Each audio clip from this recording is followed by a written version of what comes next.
Fair Tire Studio, the home of the Bruins, Patriots, Revs, and Celtics. On Maxi, step back, three is good! Boston's home for sports is 98.5, the Sports Hub, the Beasley Media Group station. Sports Hub headlines, presented by Celsius Energy Drinks.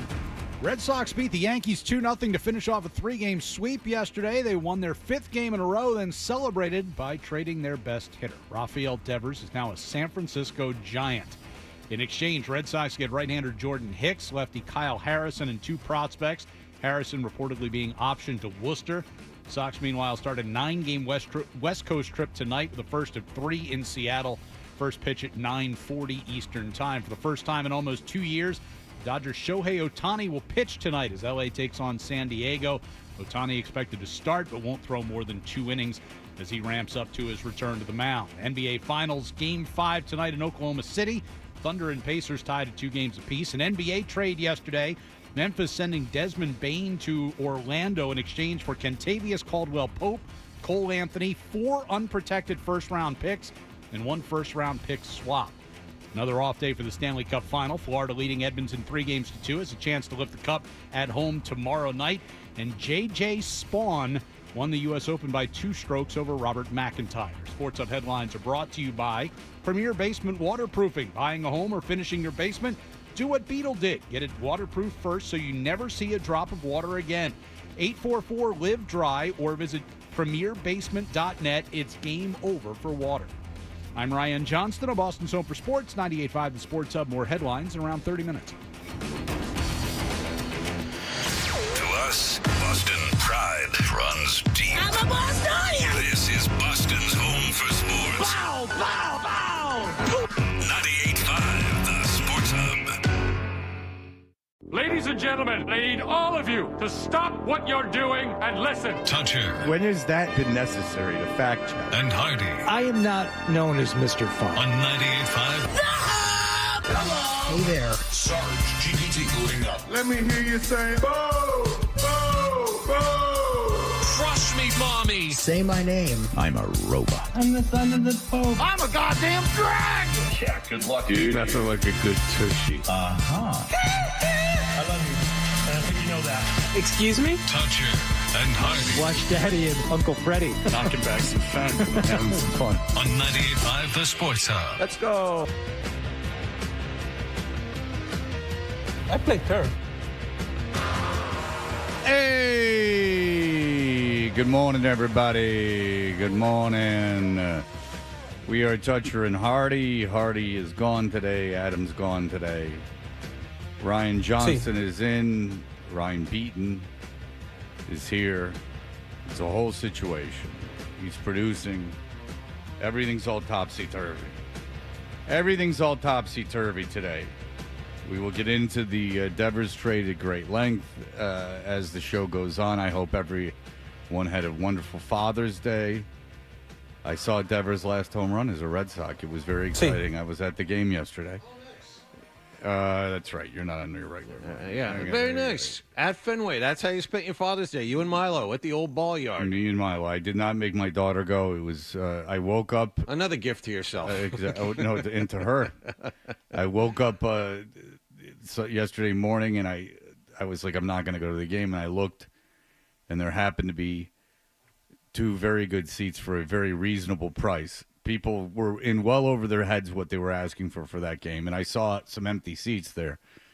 Me thinking that people overestimated the appeal of the Sunday afternoon Yankee game. I mean, it was ridiculous how much they were asking for seats. There were seats in the bleachers going for $200-$300. Like, it was ridiculous. Like, it's a postseason game. Not even a postseason game. When whatever year it was, they played Cleveland, and they ended up losing to Cleveland. But I think they lost to Cleveland. Who even remembers? It wasn't a year they won the World Series. And I went to a game, and the people behind me recognized me, and they were drunk, and they were like, how'd you get these tickets? And I'm like, I bought them from a secondary seller. And they were like, how much did you pay? And I told them, I'm like, I had bought them for face value from someone. and the people were making fun of me because they had bought them from a secondary seller for less than ticket price because no one wanted to go to the game. So this season has been it's about to stop. Yeah, now you can pretty much be able to get tickets whenever you want. But the problem with Fenway is that if it's a holiday, and I think people are still riding high from Memorial Day weekend or whatever it was that I was looking at tickets and they were ridiculously expensive. Because people come in from, I think it was Memorial Day weekend, because people come in from out of town, right, and they fill the place up, and they're willing to pay high prices on secondary markets.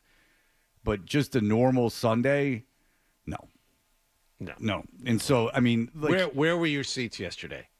Behind home plate, first row of loge. Oh, nice. Okay. Well, not great because there's people walking by. Like if those are season tickets, I guess for some law firm, and they're like would be very impressive to take a client to, but then after a little while you're like, wow, we're sitting where we're like in the row behind.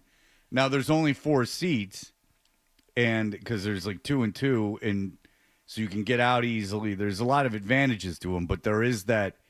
And then if you're me, you start becoming very aggravated and questioning why so many people aren't sitting down. And then Yankee fans are real, like a lot of them scum, like real, like Long Island scum, like just Queensy, like Long Island people. It's different like than Met uncouth. fans. It's weird because the Met fans and the Yankee fans, while from the same area generally, couldn't be more different. Well, the Yankee fans, I don't know. And yeah, because Jet fans and Met fans are generally scummier than Yankee and Giant fans, but not the ones. I went to a Met spring training game this year, and it was everyone reminded me of my cousins. Like everyone was, from, Comac, like which has become a little Jersey Shorey. But there's like a certain way they all look. They all look like Adam Yauch from Right. Beastie Boys. Yep. And so like I see that, but it's almost like you can tell that all they care about is baseball, but not in like a dorky smart way, in like just like a kind of pathetic way. And there was people. I don't understand this, and my son didn't understand it either, and we were having quite a commotion about it, is that people, grown men, walk around filming like the game on their phones, like they're filming the game. Like, and they'll stand, like they just stand, like, and you got to go, get out of the, what are you doing? Get out of the way. And they know they shouldn't be standing in front of you. And one guy was in front of us while Judge was up the first time, and he's like, y'all gonna be looking at a home run here, and he's like taping it, and you're thinking, when are you gonna watch this? This is all on TV. Like, this isn't something lost for the ages. When are you ever gonna watch this again? There's a very famous video of a guy filming the game at Yankee Stadium, and Rafael Devers took a Aroldis Chapman deep. He hit a missile into the upper deck. What he wanted to film that and then film his reaction to Devers striking out, and in reality, you got the reaction of him being very upset. But it's the same thing. He's filming the game in the 9th inning, where he should just be watching the game in the 9th inning. I just don't understand as an adult, like, what you think you're going to come back and watch that video. Yeah, no, there's not a chance in hell you're going to watch that video. Like, if you video yourself and your friend, I guess, or you and your kid, That's or one your thing. kid's reaction to something, but to stand there, dumbly with your mouth agape, mouth breathing away while you stand there in the aisle and tape it, like you're gonna watch it again. Or call your friend on FaceTime and go, I'm at a baseball game. Like, ugh. It just is so annoying. The best part about Yankees and Mets fans, Yankees fans tend to try and carry themselves better than Mets fans, only because the team they root for has won. I mean, in reality, it's 6 of one, half dozen of the other. You know what I'm saying? Yankee fans like to stand up a little straighter because their team has won a ton, and and the Mets haven't. But in reality, they look exactly the same. Yes, that is true. And that's even, I'll tell you what. Ever since that Knick fan reaction after they beat the Celtics, I think this like sophisticated sport fan thing is a little out the window, to be honest with you. Yeah, when you're screaming Knicks in 4 and your team hasn't won a championship in 50 years, that's probably or wrong. you're just excited about getting into the Eastern Conference Finals. Like there again, that was a little upsetting. So I think now my question here for you, because I don't know if you were wearing anything Red Sox related or Milo was, probably not, right? No. Okay. Usually Yankee fans like to kind of they dress like they're on the team. Yeah. All of them wear pinstripes. All of Yeah. them wear, there are always a couple of guys that wear the Babe Ruth jersey that says Ruth on the back. Just even though One guy had a Yankees like hockey sweater on. Yeah, like they all wear stuff like that. All of them. Yeah, you're making a lot of money. You're making a lot of money. They have it was the first time I've ever been to it because I always avoided it. But they have I just sit there at those games and I'm like, and then it was like for me like the worst day for them to have traded Devers because I just saw how much money they rake in. Yeah. If you sell that place out, so you have your close to 40,000 tickets that you've sold. Yeah. So for whatever that is, and then you have so it's sold out. That game's obviously sold out. So then they have an ice cream line that I'm not lying. Might have been 200 people deep. We didn't stay in it, but because Miles was like, oh, we're right by the ice cream place. At the beginning of the game, I'm like, if you want ice cream later, we'll get ice cream. And I went and there was like a 200-person line. I'm like, oh my God. We went to where we got food was where you put it in the computer, like on the tablet, and then you wait for it. Yeah. All the food is made, but it's all made. It's all in these like heaters. Like it's all all the sodas have been poured. No one in charge. And thankfully, after about 20 minutes, the guy, because I was actually getting a kick out of how poorly it was run. And the guy, I didn't say anything. I wasn't saying anything. And the guy was just like, saw us standing there for so long. He took my ticket and put the order together. But, I mean, people are ordering the food themselves. The food is already made. You have so many people just waiting around that they can't even get it out to you. I mean, the amount of money they make per game is insane. And for that, you pay the most expensive ticket. It's one of the most, if not the most expensive ticket in baseball. Beers are outrageously expensive. You try and walk around behind home plate. Anywhere between Section 8 and Section 30, 25. You try and negotiate that horseshoe around behind home plate. It's jammed. You can't go anywhere. There's no room. So I just know from doing the Wilbur, like the Wilbur is like a little less than 2,000 people. So when we sold out the Wilbur and we weren't getting any concessions, we weren't getting anything. Like you make like a surprising amount of money. Now you split it with the house and there's like a bunch of other stuff going on, but but you times that by 20 times and then add in all those concessions and memorabilia sales. I mean, it's ludicrous how much money they make per game. Yeah. Face value of a bleacher seat. This is just face value, not even resale. It was what, $40-$50 for one seat? Well, there's standing On room. the I mean, bleachers? you can standing. People are asking $100 to $150 for standing room. Monster seats on the secondary market. Which drives me crazy. I understand, but since we're going through this exercise, let's make sure we mention everything. I mean, bleacher seats, you were saying people were asking 200. I don't know how many actually took them up on that, but it's over face value for a Yankee game on a Sunday, Father's Day. Monster seats on the secondary market, seats behind home plate, concessions. You left out parking. Parking for a Yankee game is usually more than parking for any other game. So what are you paying? Close to the ballpark, $50 or $60? More? Up to $100 if you get closer? I mean, I never park anywhere close. I always park in Brookline and walk. That's how much I try and save money. I took the train. All right, it was take unbelievable. the train. But the point is, it doesn't just stop in there. Red Sox get a piece of some of those parking lots around the ballpark too. It's insane how much money they make. So it was a weird day with Devers homering and then thinking the whole game, I can't believe how much these guys are making. It was an odd day to see Devers traded for nothing. So we'll get into that. But I do have one thing I would like to tell the audience as a public service. When you call an airline to do business, now not all of you get a dedicated line like I do as a Diamond Medallion member. Of course. But be very wary of who you're talking to, because there's now this is numerous airlines. This has happened now. Like there was a problem on an airline's website, and I couldn't adjust the ticket.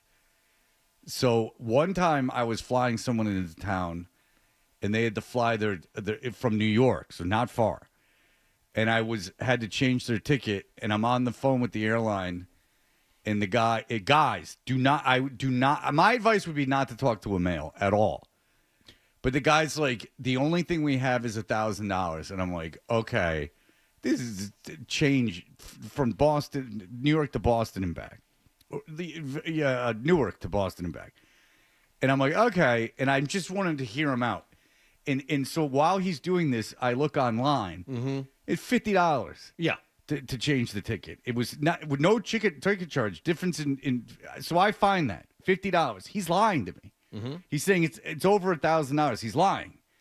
So I sat there, I booked my ticket, I changed the ticket myself, and then I sat there and let him go through the exercise, and I just booked it for $50, and he hung up on me. And I talked to an airline on Saturday. Yeah. I'm talking to him. All of a sudden, my Amex account, I'll tell you right now, I'll pull it up right now. My Amex account starts going crazy. It goes, I'll tell you right now when I look at it, it goes $280, $280, $280, $100, $40, $100, $100, $100, $100, $40, $100. It just starts racking up these charges. And I'm talking to the guy, and he's like, and I'm like, why is this taking so long? Why is this taking so long? I hadn't looked at my charges yet. I'm like, why is this taking so long? Why is this taking so long for you to do this? He keeps putting me on hold. And I'm like, you know what? Forget it. I'll just do it online. I'll just wait for it to work online. He's like, no, everything's down. All the digital is down. So I Google Delta, and I look at news. I don't see anything about everything being down. He's like screwing with me. I know he's screwing with me. So I'm like, I don't want to talk to you anymore. And he's like, and then he puts me on hold again, and I'm like, something's going on. I hang up, I call, then I see the charges. I tell him I'm getting charged all this stuff. He puts me off. I go, I wonder if I called the wrong number and I'm been just being an idiot. So I call my credit card, and they're like, no, these are all from the airline. And I'm like, what the hell's going on? And I'm going through all this. The credit card companies have no help. I doing all this stuff. I call back the airline. They put me on. My number is linking to one of my kids' names now, and I'm like, what the hell is going on? They call me. Now I have to be on hold for like 19 minutes. They call back. I talk to the person. It's a woman. The guy had first of all said that it was like a $250 flight difference between the flights. Right. All of a sudden, and then all the computers were down, according to him. This woman calls back. All of a sudden, within 2 minutes, she's got the thing booked for $25 change ticket. Same flight. Same flight. Changing the same flight to the same flight. Went from, like, he was screwing with me. They had a rogue guy sitting there. This is twice now. You have no luck with customer service. It's twice that the guy has been screwing with me. Now, do they work on like a commission basis? Like, if you call them, do they work on like a commission basis? Something with length of phone call? Or are they trying to? No, I mean, the guy was overcharging me by like $1,000 when I was doing the New York ticket. And this time the guy was I think he was just screwing with me. And I don't know what the deal was, but they rung up all these charges, and I asked the lady, who all of a sudden, this very helpful woman, so I won't talk to a man in customer service ever again in an airline. No, I won't. For some reason, the women all sound like they're in the country, and the men all sound like they're on the other side of the world. I don't know what the deal with that is either. The outsourcing is a little frustrating.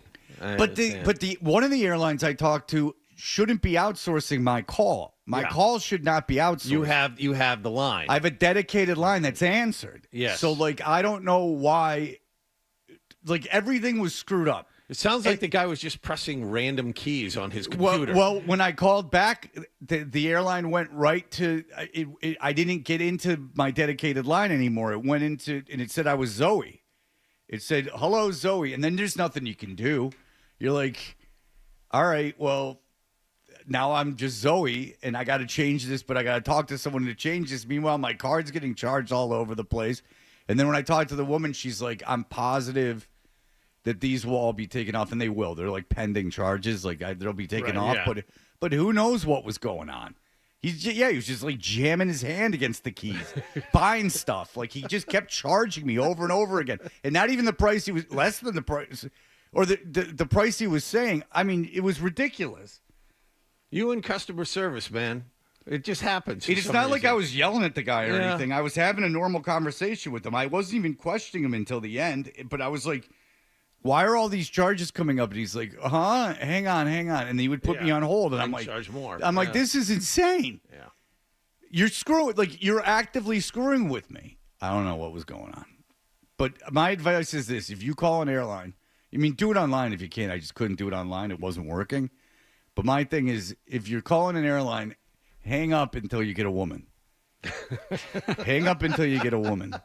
Because for some reason, the women will deal with you. The men are trying to screw with you and scam you. It's a whole weird thing. Yeah. It's a whole weird thing. All right, look. We will get into everything that happened yesterday, including the Devers trade. We will have that for you in just a moment.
Oh, the right and never wrong. Right here.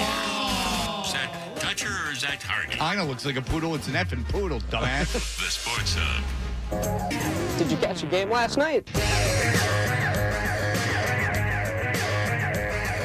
Hey, we are Toucher and Hardy. What happened last night is brought to you by Leonard Hair Transplant Associates, where your hair doesn't have to be a game of what happened. So change your lettuce and change your life with Dr. Matthew Lopresti at 1-800-GET-HAIR. All right, what is going on? Oh, boy. All right. It always screws me up. All right. Go ahead. Let's start, Fred, with the trade that blindsided everyone early last night. And this is what it sounded like as Carl Ravitch and the ESPN crew got ready to call the Dodgers in San Francisco on Sunday Night Baseball in L.A. Within the last 5 minutes, word has broken that the San Francisco Giants and the Boston Red Sox have made a massive deal, sending Rafael Devers, Boston's third baseman, who signed an 11-year, $331 million deal. He'll go to San Francisco. Jordan Hicks, Kyle Harrison, who was supposed to start tonight, is also reportedly in the deal. The Red Sox beat the Yankees yesterday, and then after the team boarded a plane to head to the West Coast, Rafael Devers was taken off and traded to a team that's going to play his new team this coming Friday. Devers was sent to San Francisco in a deal for pitchers Jordan Hicks and Kyle Harrison, along with the 13th overall pick in the last draft, James Tibbs, who's an outfielder/first baseman, and a 20-year-old rookie ball reliever, Jose Bayo. Now, Hicks, as Fred knows, was a closer at one point for St. Louis and has been terrible as a starter for the Giants. Yeah, he's not going to start. Yeah, the 23-year-old Harrison's 5 years younger than Hicks. He's a lefty. He's also mediocre to terrible. And Jeff Passan said last night both sides, the Red Sox and Devers, just needed a change. Carl, I think it's very simple. Rafael Devers, after all that had happened with Boston this spring, the move from third base to DH, then them wanting him to play first base, did not want to be in Boston anymore. And the Red Sox saw this as an opportunity to get rid of more than $250 million that he was owed. And the San Francisco Giants are taking on every penny of his remaining contract that runs through 2033. Buster Olney added later the Red Sox didn't shop Devers around. They just traded him. And that, ladies and gentlemen, is just plain stupid. Two mediocre pitchers, a kid that was just drafted last year and another minor leaguer. You could have absolutely gotten more for the best hitter in your lineup and one of the best left-handed hitters in baseball. Yeah, well, they didn't shop him. That's according to NL sources. They he didn't ask for a trade. There's a call that was on that said you don't know what happened behind the scenes. That's fine. So you know why they traded him. Great. Okay. But why did you trade him now for nothing? Yep. Well, he's a bad example to the kids. Well, so is losing. So is, you know what's really a bad example for everyone in that locker room? Not having a backup plan at first base. Not providing an adequate lineup behind your top two hitters. Not having good relief pitching for the majority of the season and blowing those guys out because the starters can't get through 5 innings. There are a lot of things that the team did wrong here, not Devers. Well, yeah. A lot of things. And also, explaining the return, like I read the ESPN, I read MLB.com, and they're all, panning the Red Sox, but the executives are all saying this is a terrible trade. But the writers refuse to do that, and not the local writers, even just national writers. They're like, well, you have to understand. Well, no, I don't understand. Why did you not wait until the trade deadline? Why did you not wait until the offseason? Why did you have to do it yesterday? Why did that have to happen? Why did you not send out a group text to every GM in the league saying, hey, we're listening on Devers and get the best offer you could? The best part of all of this, and I didn't think this was possible, but this combines the two worst sports moves of the last 6 months. When Dallas Mavericks traded Luka Doncic, didn't shop him around, got something for him, but they could have gotten a lot more, and the Knicks firing Tom Thibodeau. The Red Sox do not have a plan. They just were in a hurry to get rid of him. And part of me thinks they waited until the end of the homestand and the team went out to the West Coast so they wouldn't have to handle the local media at all. I think that's valid. And you trade him to San Francisco, and they're like, well, that's a lot of money for a DH. Well, San Francisco doesn't have trouble. And San Francisco has a third baseman. He's not playing third base for San Francisco. So You trade him to San Francisco, so conceivably I guess they need help at first. We'll see, but conceivably you're paying him to be your DH, so they'll pay him, San Francisco, but you won't pay him. You won't. Not only won't you pay him, you have it.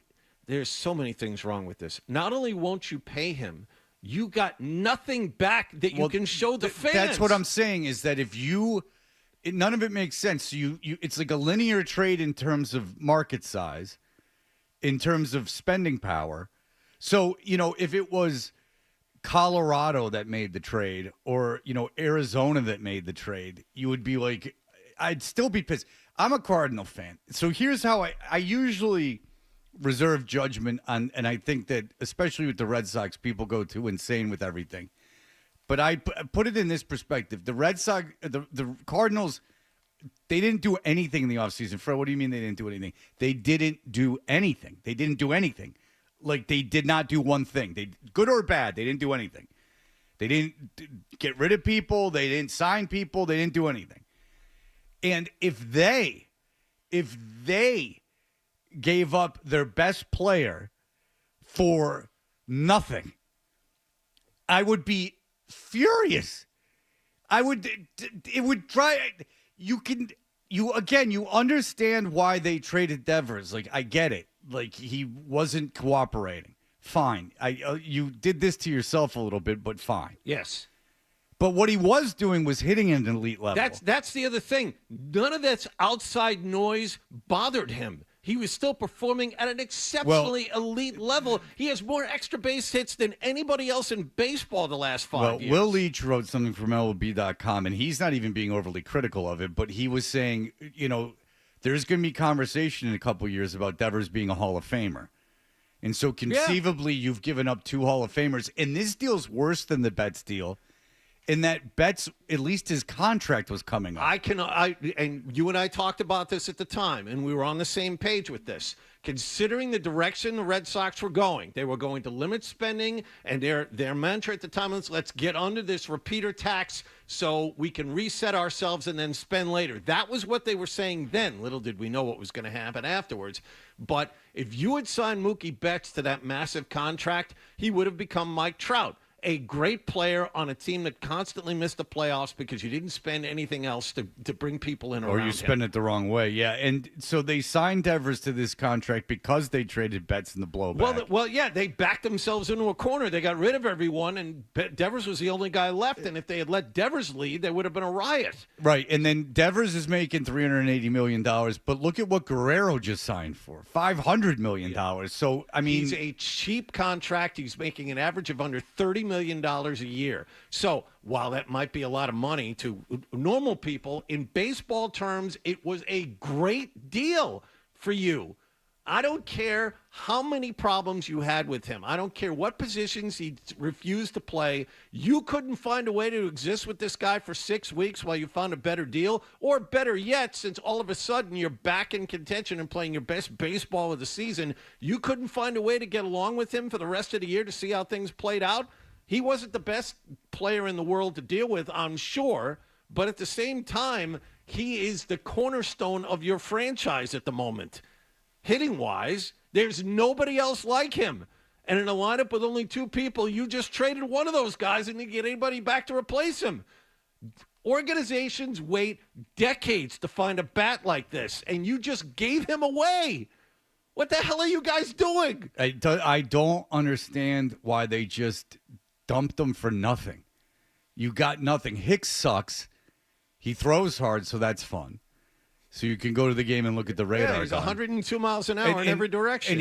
And he weighs 15 pounds, so you can watch him get hurt constantly, which he is now. This reliever... Hicks isn't good. I'm just telling you now, Hicks isn't good. You would know more about this than anybody he's fun because he throws super hard, but he can't stay healthy. He doesn't have the body for that arm. Take a look at his numbers in San Francisco. Well, he can't start. His ERA is over 6. Well, they just sent him to the bullpen. They can't start. He can't start. He's not going to start. So you got a reliever who throws really hard. A depth reliever. You have Harrison, who is probably the best part of this deal as it is.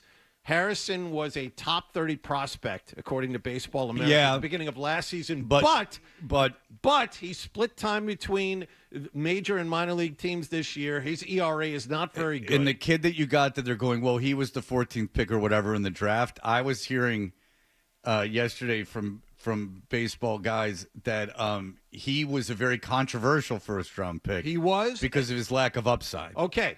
They'd say Because his floor, inability to hit. No, his floor is better than his ceiling. I looked this up last night. His floor is better than his ceiling, but the best part about the whole thing, and you look at Tibbs, and Tibbs was ranked, James Tibbs is the guy's name. You look at him, he was the 4th best prospect in the Giants system, which sounds good, but Baseball America, and you can look this up, tweeted out right after the trade, he's not in our top 100. Yeah. So he's no. You didn't get. You did not get an elite prospect. You back. got nothing. No, you got nothing. You got nothing for a bat. I keep saying this. You got nothing for an all-star third baseman and one of the best left-handed hitters on the planet. Oh, and then they said. Then you'll hear. Well, they freed up money to do something at the deadline. Who's going to be available at the deadline? Whoever you get is not going to be this guy. But there's no one left on the White Sox to get. There's no one on Colorado that you want. Like, who are you going to get? What big priced, what team is going to be dealing a big price guy? Okay, I'll use the team I know, the Cardinals. What are you going to get? Helsley? You're going to get a reliever? Congratulations. You just traded for a reliever. You know what's even worse than all of this? Is that the Red Sox have tried to get us all as Sox fans to be patient. Well, lying to us every spring, but just wait. Just wait. We're gonna do it. We're gonna do it. And now, after spending, you spent on Bregman, you spent on Crochet, you spent on Devers. Congratulations. Now we're left with, okay, now we're gonna play the kids. Now it's going to be Campbell and Meyer,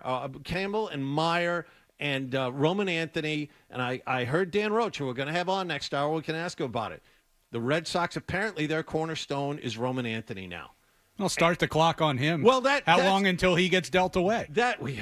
And how long before he gets good? That's the other part of this. Well, the Red Sox had won 5 in a row. They were playing well, and now you've done this. Well, it frees up the Japanese guy you got to be your DH. Yoshida to be your DH. Who they wildly overpaid for. And by the way, he's your DH. I don't quite understand how this frees up time for Meyer and it doesn't. It doesn't. And he Anthony wasn't playing third base anyway. I know. I don't understand really how this frees up. You still have Meyer at third. You still have Anthony at right, and you still have Campbell at second. And you weren't platooning those guys because of Devers. You were platooning them because you have guys you don't that want you them like to hit against lefties. So, I don't understand how that's going to change anything. They're like, it frees up the outfield. I don't understand how it frees up the outfield at all. He's not an outfielder. No, it just makes Yoshida be your DH, and now everything else just falls. Like, I don't get how this frees up anything for you.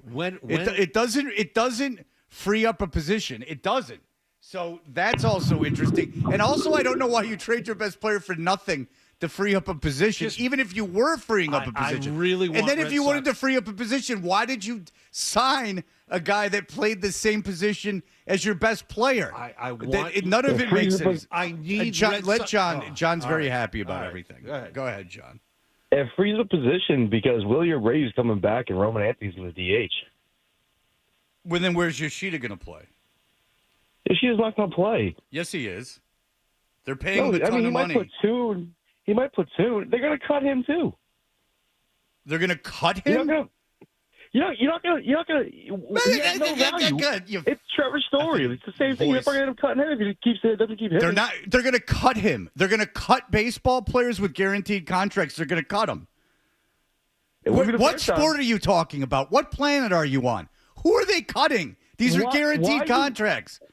Why are you keeping Devers at that much money when he won't play any position? Why don't you get anything? Why don't you get anything back for him? Why don't you get anything back for him? Why did they get nothing in return?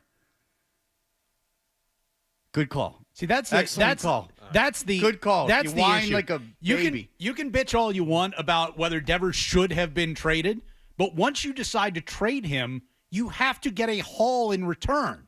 That's all it is. They're going to cut Yoshida, and they're going to cut him. It's like they're going to cut him. It's the NFL. If I'm John Henry and seeing some of the reports that were coming out last night, like Devers wouldn't even text John Henry back after they had their meeting in Kansas City. It's like, okay, fine. I'm paying this guy $300 million. He won't play first base when the team's in desperate need of it. Like he's an a-hole in the clubhouse. Okay, great. Trade him. But put him out there. And if you can't get anything you for don't him deal today, with one team. right, and you don't have to trade him a month before the deadline, and you don't even have to trade him at the deadline. You don't have to do anything. You're in control. Don't let it out that you want to trade him. Don't act from a point of desperation. You are desperate to get rid of the guy. So all it is that you didn't want to pay him. This is, and we were talking about James Dolan making a phone call to Rose and saying, get rid of Thibodeau. I don't want him here. I don't care about what's next. This sounds like John Henry made a phone call. This sounds like he made a phone call. He was at Fenway yesterday. Right, fine. He was there yesterday. Maybe he's never there. He's never there. He's on the field yesterday. And it's a perfect thing you just said, Ryan. He went downstairs and said, I don't want to see this guy again. Get rid of him today. Well, if that's the case, I need management to answer for this today. I don't know I how don't need them to hide. I don't need them to have Alex Cora fall on his sword out in Seattle today. I need them to hold whatever Zoom call they need to and answer for this. We got a break. We have to break. All right, we'll be back in just a moment. Essential Sports Hub headline presented by Celsius Energy Drinks. So as we've been talking about, Rafael Devers traded to the San Francisco Giants yesterday. In exchange, the Red Sox get right-hander Jordan Hicks, lefty Kyle Harrison, and a pair of prospects, Harrison being optioned to Worcester. This after the Red Sox beat the Yankees to finish off a 3-game sweep, win their 5th game in a row yesterday. They'll start a 9-game West Coast trip tonight in Seattle. First pitch set for 9:40 Eastern Time. NBA Finals Game 5 tonight in Oklahoma City. Thunder and Pacers are tied at 2 games apiece. Big trade in the NBA yesterday as well. Desmond Bane going from Memphis to Orlando in exchange for Kentavious Caldwell-Pope, Cole Anthony, 4 unprotected first-round picks, and a first-round pick swap.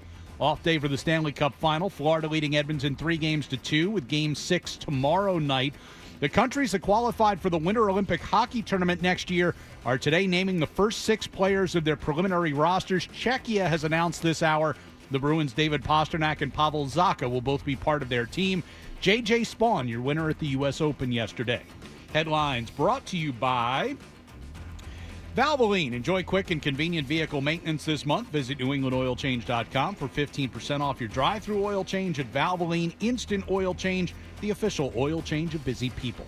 I'm Ryan Johnston on Boston's Home for Sports, 98.5 The Sports Hub. More headlines at 7 o'clock. You're listening to Toucher and Hardy on the Sports Hub.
There's the potential there for big stuff. 98.5, the Sports Hub app. Get the app. Hey, listen, if you've got to go, we understand, but make sure you bring the Sports Hub app with you so you can hear more of Toucher and Hardy. That's what I want on my tombstone. I mean, they spent money. Well, they spent money on Bregman, who played the same position as Devers. Then you move Devers to DH, where he becomes the best DH in the American League. And then you get an injury, so you ask him to go to first after you made him go to DH, and he says no. And then you say, okay, well, we're going to trade you. And then you trade his salary to San Francisco, who gladly takes the salary, even though they're the same market size as you, basically in terms of spending potential. And then you get nothing in return. Yet some people are very excited about this because they're just going to cut Yoshida and Story, according to our caller. In Major League Baseball, they're going to cut these guys. That's what they're going to do. You're not gonna, Good. It's just like it's too early to be talking like that. Adam with the voice. Adam, go ahead. Hey, guys, how you doing? Why didn't they try to make a deal with Seattle if they were going to make a deal? Because they tried to make a deal. Seattle didn't want Casas. Right now, Seattle has a first baseman batting 210, a third baseman batting like 230. If you're going to make the stupid deal, at least get a pitcher because Seattle's supposed to have a bunch of pitchers. But I don't get it. It's a dumb salary dump. I agree with you guys. It's moronic. Your back wasn't against the wall. We got another month to the trade deadline, and who cares? Keep the guy. He's hitting. Exactly. What do you guys think? It's not just keep him for a month. You could have kept him for the rest of the season. He's not going anywhere. And you could have been in contention for a wild card. Exactly. With him parked in the middle of that lineup, you get Bregman back. Who knows? I mean, the pitching that you've been waiting 2 months for has finally come around. You just swept the Yankees. You look pretty good at the moment. This is the best baseball of the season. And you do this. This has get him out of here now written all over it. Damn the consequences. I don't understand what's going on over there. I haven't for a very long time. And just when it seems like they figured out, they picked up a flashlight to kind of guide them through a dark room, they trip and fall over themselves and land on their face. The lineup is a bunch of platoon player nonsense after the top two hitters, and you just traded one of your two sure things for no reason, for nothing. I'm amazed you couldn't figure out a way to get yourself to the trade deadline and get a bidding war for this guy. Or you couldn't figure out a way to exist with this guy for 3 months and maybe get yourselves to the playoffs and build up some goodwill. Why, as a Red Sox fan, would you go watch this team now?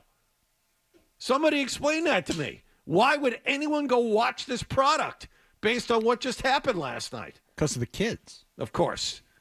Of course, which is what they were trying That's to what sell you want for one of the most expensive years. prices in Right. Major League Baseball. Is you want to go and watch the kids. I want to spend $14 You don't need a on $300 million superstar. I still don't understand how you're going to play, how this, maybe I'm wrong, but I don't, and you can correct me or Roach can correct me. I don't understand how this frees up room for those kids to play. They're going to be right back playing where they, you know what? Out in Seattle tonight, I don't know who's pitching for the Mariners. I'll assume it's a right-handed pitcher. Right-handed pitcher pitches tonight. You're going to see Meyer at third. You're going to see Roman Anthony in right. And you're going to see Christian Campbell at second. Just like they were on Friday. There's no reason, or Thursday, or Wednesday, whatever the hell they played together the last time. Well, it's hard to figure out because the Yankees threw 3 lefties and they had a day off on Thursday. So nothing has changed in that lineup. Nothing. And Roman Anthony will not DH. He's going to be in the field. Why would you DH Roman Anthony anyway? It doesn't. I don't understand. You had a guy in Roman Anthony who played 4 games in right field, all of AAA this year, and you parked him in the most difficult right field in Major League Baseball. Welcome, kid. Go get him. And Meyer is supposedly one of the reasons he's such a phenomenal prospect is his, otherworldly defense at shortstop, and you don't Put have him at playing third. shortstop. Yeah. But you're going to cut Trevor Story and you're going to cut Yoshida. These are the guys you're going to cut. So many things wrong with this team. Trevor Story is your cleanup hitter. I mean, there are so many things wrong with this team. And despite all of this, they're still somewhat relevant. You had Bayo strike out Judge 3 times yesterday, get him to ground into a double play. He was 0 You for 4. handled Aaron Judge, and you beat 2 of the best left-handed pitchers in the American League over the weekend. Right. Amazing. I mean, you won these games with the idea of now we're back in the wild card conversation, and you topped it off by trading your best player for nobody. Harry, go ahead. Hello. Hello. Hey, I'm not a Red Sox owner fan, but that Devers, was a strange dude, man. He's been with the Red Sox 8 years, and when he speaks to the fans, it's to an interpreter, to us. I mean, did he have that interpreter with him when John Henry came out? He just setting a bad example for the team. How is that a bad example? Speaking through an interpreter, how is that a bad example? When you've been in here 8 years, yeah, you see all these Dominican players speak English, and he speaks English pretty good because he wasn't afraid to say, "I'm a third baseman." I heard that loud and clear. All right, so he sets no example. He gets his big money from the Red Sox. Yeah. No philanthropic work. No, nothing. He doesn't even want to speak to us fans. Oh, let me get the interpreter. You're absolutely right. You make a great point. Excellent call. He is speaking through an interpreter, which makes me very nervous too. I don't. You'd think with $300 million in the bank, he could buy Rosetta Stone or something like that. I mean, I question his. I mean, what's he trying to hide? No more phone calls in a 6 o'clock. It's probably. He's obviously wait till 7. He's in bed with some kind of terrorist organization. You have to assume. I mean, why is he afraid to talk to us? Jesus. He's from another land. Is he even here legally? You got to question. Excellent. Maybe that's why they dealt him. That's right. That was a real guy. Afraid he was going to get deported any day now. Voting like everyone else. Ice just breaks into the clubhouse and steals your $300 million DH. Hey, all you people driving into work, that guy's the next lane over. And right there. And also, his vote cancels out your vote. So there you go. God. Very good. Well done. 2 incredible phone calls so far today. All right, we'll be back in just a moment.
the Yankees yesterday with a 2-0 victory. It included a Rafael Devers home run, and that is the last one that he will ever hit in a Red Sox uniform, because after the game, Devers dealt to the San Francisco Giants. In exchange, Red Sox will get right-hander Jordan Hicks, lefty Kyle Harrison, and a pair of prospects. Harrison is being sent to Worcester.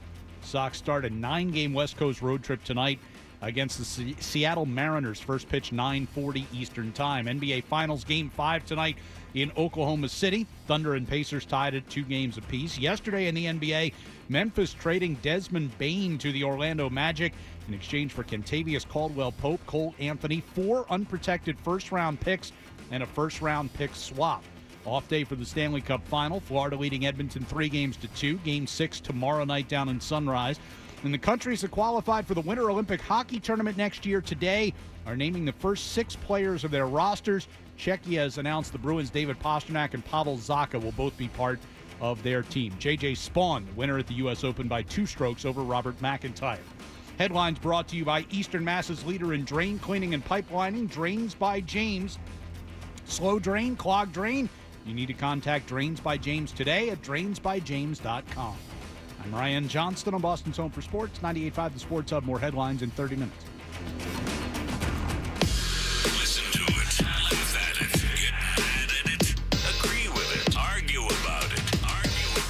It is Boston Sports. Boston Sports. And it is all we do. 98.5 The Sports Hub. Is elongating. Weekday morning. Here goes Hardy. Toucher and Hardy. I no longer love things. Let's go. Let's ride. 98.5. Let's roll the dice. You got it. Cromwell, Connecticut, scouting it out. Tomorrow we got to drive down to Cromwell, Connecticut for the Travelers. Big show on Wednesday. We're all going separately. Yes. I don't know how bad it's going to be. The Pike West, and then you got 84. Well, I can't imagine if 84's got traffic on it, Well, which is a road to nowhere. I don't really understand. It's a road to Hartford.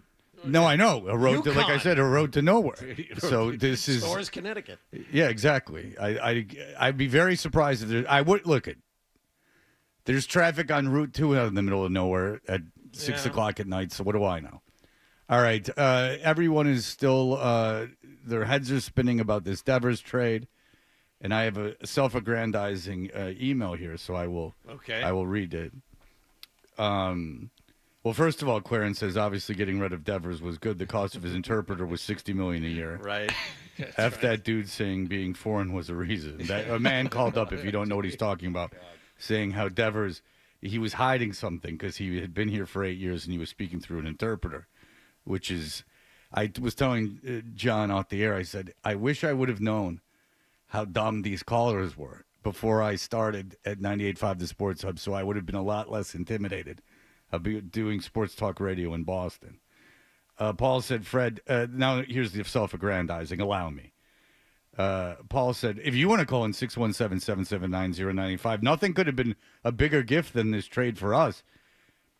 John's all upset. He's got a lot to say. Paul says, and I would be upset too, in all fairness. This one I'd be actually upset about. I usually am very patient with baseball because I know that people in organizations are more patient than fans. This is head spinning. Not that they traded him, but that they traded him for nothing. And it wasn't at the deadline. It wasn't. Passan said he didn't want to be in Boston anymore, but it's not like he was demanding a trade. They weren't in a position of weakness. He was hitting. He wasn't sitting there in the dugout pouting. He was it's still hitting up to his standards. He wasn't there were balls he didn't run out yesterday, but he hit a home run. I don't really understand. But it's as if they're blaming him in large part for their struggles early in the season, and that's patently false. Well, no, he's the best DH in the American League. But Paul says, Fred, thank you for being the only intelligent person at 98.5 The Sports Hub. Hard stop.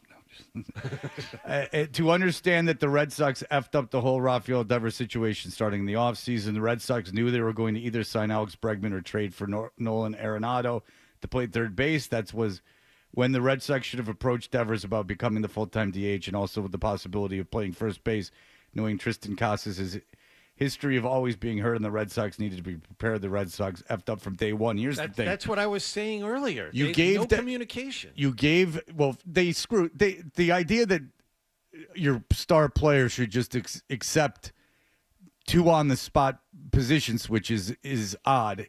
I know that it happens from time to time, but still, it can't just be expected to be something that is just an automatic. I mean, these guys still have to hit every day, and then you're asking them to switch positions. They have to learn new positions. So there's a couple things with that. Is that, A, you gave him this big contract. You went into the offseason dead set on getting a third baseman.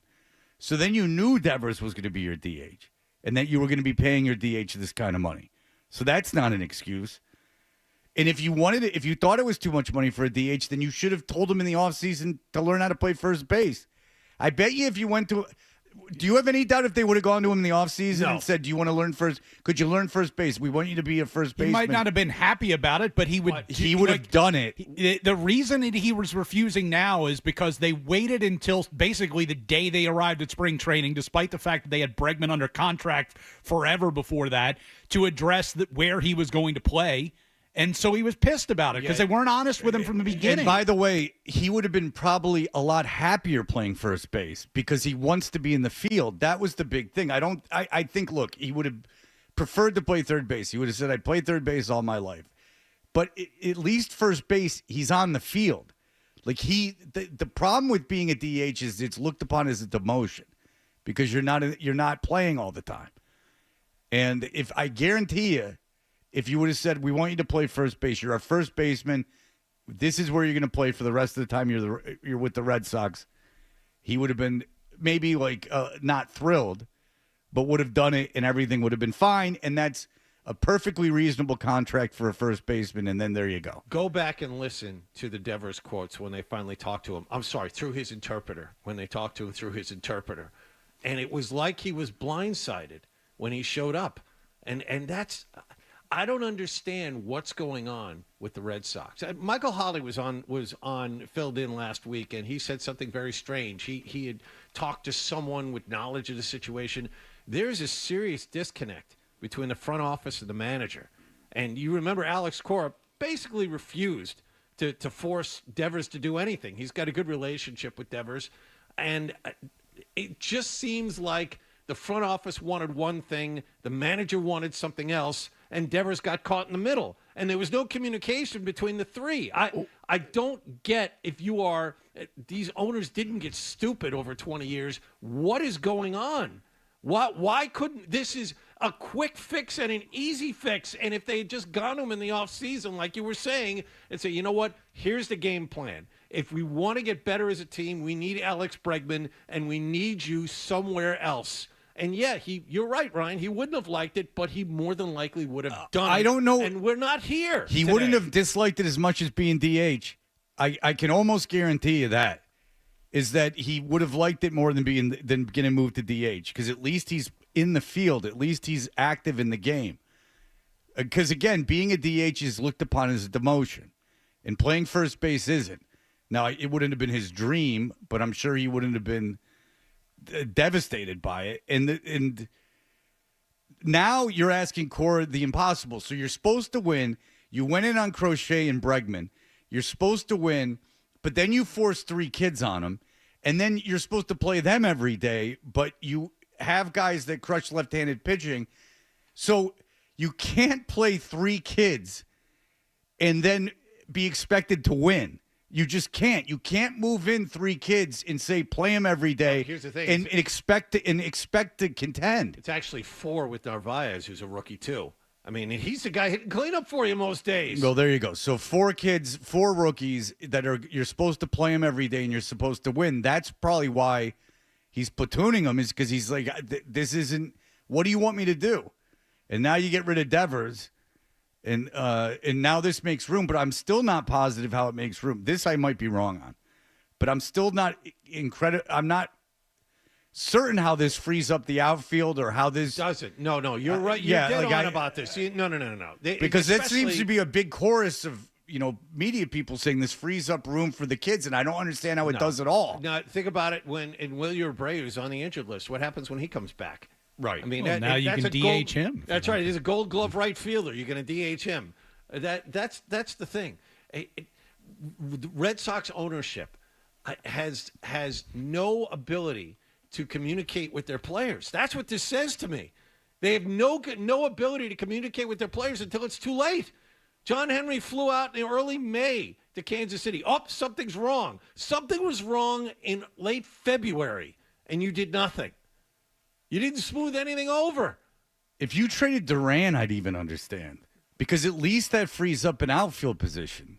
Well, you can't do that now. Well, no, but if you traded Duran, who's 29, and say you traded him for nothing, which wouldn't be great, but it wouldn't be this, because then you could make the argument, all right, I'm freeing up an outfield position. Now I can play Roman Anthony every day, even though I'm not sure that still happens. But I could play. You could. No, that would have happened if you could conceivably play Roman Anthony every day in right field. No, he would have been in left.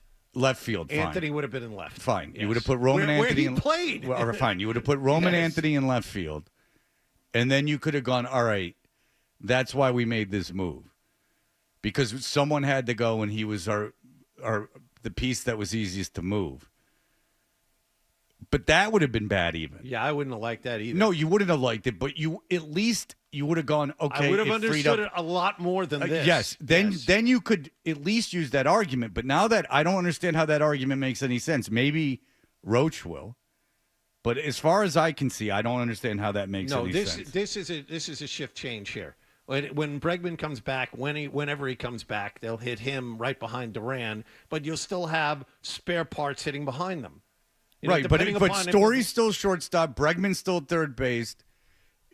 Campbell will play. Duran's in left. Duran's in left. Rafael is in center. Yeah. Narvaez is your catcher.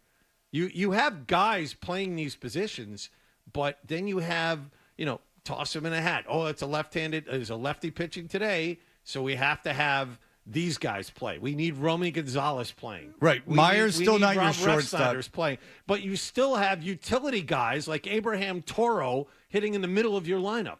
But also Myers, then where's Meyer going to play when Bregman comes back? Excellent question. Like, how are you going to play Meyer every day? Excellent question. Because if you're not going to DH Meyer. Nope. So This is what they should do, and I've been saying this for a couple of weeks now. You have to send Christian Campbell down and move everyone over one spot to the right. You have Story play second, Meyer play short, and Bregman play third. That's your best defensive infield, by far. When Story was the second baseman here 2 years ago, he was Gold Glove caliber. That's your best defensive infield. Now, I don't know who's going to play first. Right. But, that's another story for another day. Well, you had the great Tristan Casas playing first going into the season. It was an immovable object there. Ryan, go ahead. Yeah, I think they play Campbell at DH, by the way, to finish your scenario off in that situation. But I'm pretty upset about this trade, like most people, mostly because of what we didn't get back. I mean, you had Philadelphia's losing $60 million AAV with two top pitching prospects in all of majors. Seattle's got seemingly 7 good starting pitchers and a need for power. And we got back a left-handed outfielder and a couple of pitchers. The best part about this trade, the number one prospect in the San Francisco organization is a first baseman, and we didn't get that guy. Yeah. It's a mind-boggling return because I'm not even sure how long Hicks can pitch anymore. He's consistently hurt.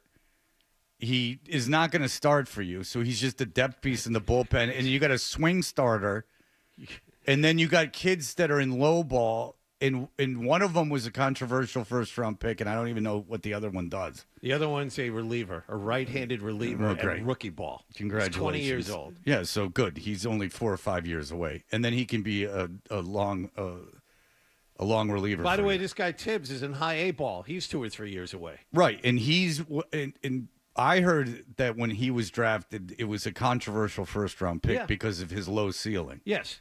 And his inability to hit. Oh, but he's got a high floor, though, Fred. Got a high floor. Well, that's what you want as a first-round pick is a high floor. Yeah, 13th overall, high floor. In the baseball draft is you want a high floor. Yep. So he's not a top 100 prospect, this kid. No, he seems to be, at best, a utility player for you in the major leagues. But you saved a lot of money. And the people are saying you're going to make a big move at the deadline for who? Who's going to be available at the deadline? That's such a big name. You traded your best hitter. You didn't replace him, and you have absolutely nothing to show, really, on the Major League roster because the best pitcher you got out of the two got optioned to Worcester. So you have Hicks, he was supposed to start in the majors last night, and now you taking him and put him in Worcester, which I'm sure is now he's thrilled because he went from starting a game in the majors last night on Sunday Night Baseball to going to Worcester. So that's another great way to treat someone. I can't wait to see how ownership spends this, but that would require them speaking to the media, which doesn't ever happen. So I can't wait for Sam Kennedy to meet the media soon and explain all of this and how this is good for the ball club, which just set themselves back another 1 or 2 years. Dan is coming to join us, Dan Roach, in a couple of minutes, and he said it does free up space for the young kids. And I said, how? And he goes, we'll discuss. Oh, good. Excellent. So he will. Maybe he knows. Good. He knows Cora. He knows. He was at the game yesterday. I didn't see him. He was very busy, but he was at the game yesterday. Mr. Sunshine, Dan Roach is going to ride on his white horse and save us all. We were both in the same building. We both saw Devers' last home run as a Red Sox. He'll remember that forever. Maybe someone gave him the ball. Just like they pretended to give him a ball before. That Luis Alisea story is fake. I don't care how many times he said it. No, he realizes it's fake now, it's too. Fake, yeah. It's been sufficiently ruined for him. Yeah. Roach, when one of his kids was born, Luis Alisea hit a home run, and he claims that the team went and gave him the home run ball. And then he said, well, where did the ball go? And he's like, into the crowd. And I was like, well, then how'd they get the ball back? A random They homer. just went into the crowd and asked for a random home run ball back? Well, it would be easy to get back. The guy would be like, it's not like the guy's going to hold it hostage for $1 million. But just you, can I buy you a hot dog and I'll give you give me that, that baseball? But you wade into the bleacher crowd and you just and you find the person, like you try to find, you just ask around who has the ball. Yeah. They do it all the time. Yeah, they do it all the time. That's true. Rookie hits his first home run. It's like, somebody go get the baseball for him. But if it was Luis Alicea's, say, 40th career major league home run, right? They do the same thing? Well, yeah. I mean, Louis goes over to one of the equipment guys goes, hey, can you run out to right field and grab that ball for, Danny Roach just had a kid. Sure. Want to give him something to remember Everyone the day in the by. dugout knew when that happened. Yeah. Okay. They do that all the time. They do. You're right. They do that all the time. Yeah. They go, we're going to go find that ball, and it's a big commotion. All right, Danny, save us. Save us, Danny. So Dan Roach will join us. He will explain how this I am interested because I could be wrong. Wouldn't be wrong. I would just need explaining. I don't quite understand how this frees up Meyer and Anthony to get playing time, but he will say this because I don't know then what you do with Yoshida. I don't know what you do when Bregman comes back. I don't understand how this does anything, but we'll figure it out. We'll have that for you in just a moment. You're listening to Toucher and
And again, Rafael Devers was supposed to be the guy that Boston was building around in the future, and now he's going to be a San Francisco Giant. Hey, we're Toucher and Hardy. The Red Sox traded Rafael Devers for 4 players. Alex Spear talked to some executives. One AL evaluator said, "Why do you trade him? Why do you trade him if you are for that? None of this makes sense." An NL evaluator said, "I guess they kind of are okay with giving up this year." Another evaluator said, "You got to get one really good piece back." The Sox got no players back. They got Jordan Hicks, who's constantly hurt and will be a bullpen depth piece. You got a guy who's a swing starter. You got a guy in rookie ball, and a guy whose ceiling is a rotational, or I guess it's a lottery ticket arm. I mean, I guess you wouldn't know. I mean, he throws hard. All right, very good. Dan Roach loves it, though. He's very happy all this happened. He's from WBZ Television. Danny, hello. Ready? John? Ryan? Are you on Zoom? I am. Whoa. It's a big day. Wow. Look at you, Danny. Hey, hi. Danny on Zoom. Did you enjoy the game yesterday? Yeah, you told me to text you when I got there. I forgot to, but then I texted you. And you texted me like the 4th inning. I'm keeping score. I have the MLB Game Day app on. I got everything going on. I texted you at the bottom of the 3rd. You know? And I said where I was. You could have easily walked down. It would have been a big thrill for you. You could have seen my boy. It would have been really nice, Dan, but you chose not to. I mean, well, I apologize. Happy Father's Day. I'm sorry, Fred. Okay, I want to give you alone time with Milo. Thank you. We don't get enough. All right, all right. Let's start with this. Well, you know what? Just what were your overall feelings on the trade? Let's start there, and then we'll get more specific. Let's start with this as an immediate loss for the Red Sox, right? That's the first thing that you think of is you had a guy that was consistently. I think I saw a stat this morning that Barry Bonds was the last 30-homer player for the San Francisco Giants in 2004, something like that. So you're getting a guy that you can put in the middle of your lineup and can hit, right? That's the one thing we're going to see with Rafael Devers. He continues to hit. That was my immediate reaction. It was botched by the front office, the whole communication part. When they acquired Bregman or what have you, he should have been prepared. It should have been done in the offseason. With that, I'll say that Devers came into camp out of shape and maybe out of shape to begin the season, which we saw in Texas. So I think all parties involved here kind of screwed things up. And then it just continued maybe to get worse because of the fact that Costas got hurt. That, you know, they went to him and said, "Can you play first base?" And he said no, because they had told him that he was going to DH. So fine. The only part I got ticked at Raffy for was when Bregman went down with that injury because of the circumstances and the depleted roster with Costas in one corner and Bregman in the other, is if I'm Rafael Devers, and maybe this is old school of me, I would have gone to Cora and Breslow and said, "Listen, here's my glove. I can play third base. I've done it my whole career. I'm a 3-time All-Star. I can hit. I'll play third if you guys need me to play third." I think he should have done that. Now, the second part of this whole thing is here's my take out of everything is that, like it or not, ready or not, Roman Anthony is now the face of this franchise. And he's the face of this franchise going forward. And this young core is now here for the next whatever years to try to win a World Series championship, maybe taking a step back this year. But going forward, there's no doubt about it. Everybody outside of New England you talk to and you hear about this kid, they all say he's a can't-miss superstar prospect who's going to be a franchise player. Fine, you had him anyway, though. So this trade does nothing in terms of Anthony's development. Well, it keeps him up here, Fred. I think the problem you're going to have, and you guys mentioned Abreu coming back too, is you just had too many players that you were trying to squeeze in and play without having any flexibility in the DH spot because Rafi wasn't moving from that spot. And great, he's great. Hold on. He's a great hitter. But at the same time, what it enables you now to do is to rotate guys in and around the outfield to be able to get them in the lineup. They're still not playing every day. Well, no, but he's not going to play every day. Yes, Anthony could play right field one day, DH the next day. He could play center field the next day, DH the next day. What are you going to do with Yoshida? Well, Yoshida, Cora said yesterday he's at least a month away from doing anything. Yeah. So he's not ready. Okay, so when Bregman comes back, what are you going to do? Then you have Meyer now as the odd man out. So what do you do then? Well, I think you mix and match, and you continue to mix and match. And the other thing too is I wouldn't be surprised at some point if let's see how it goes. But I think if Meyer one day becomes your everyday shortstop, I just think that. Then what are you going to do with Story? Well, that's what you're going to have. You're going to have to DH him a little bit. You're going to have to maybe move him. The other thing, too, Cora hinted at this past week was he also said he has enough athleticism and baseball wherewithal is that you could put Meyer at first base, too. And he wouldn't. He thinks he would be able to handle that as well. All right. Here's the thing, Dan. You still have all of these lineup problems. All of these lineup problems that were there before are still there now. And you were saying about how Roman Anthony's the franchise cornerstone. Maybe in the future that's true. But Red Sox management has asked Sox fans to be very, very patient. They didn't do anything with the Major League roster for about 3 years until they finally spent some money this year on Crochet, on Bregman, on Devers a couple of years ago. And now you're asking them to wait another year, 2, 3 until these kids mature? All the time while spending how much money on tickets and how much money on concessions and how much money on parking?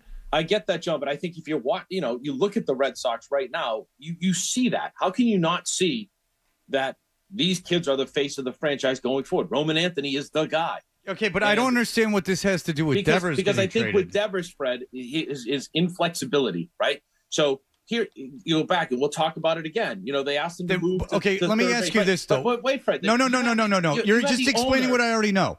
Fred, so you had the owner fly a month ago. Understand, Dan. We all know. City to ask him to move, okay. and he refused. Okay. Like, what does that say to the rest? Fine. Now, the impact that can have on Anthony, Meyer, and the rest of the kids is they're looking at the superstar of this franchise, basically telling the owner to no.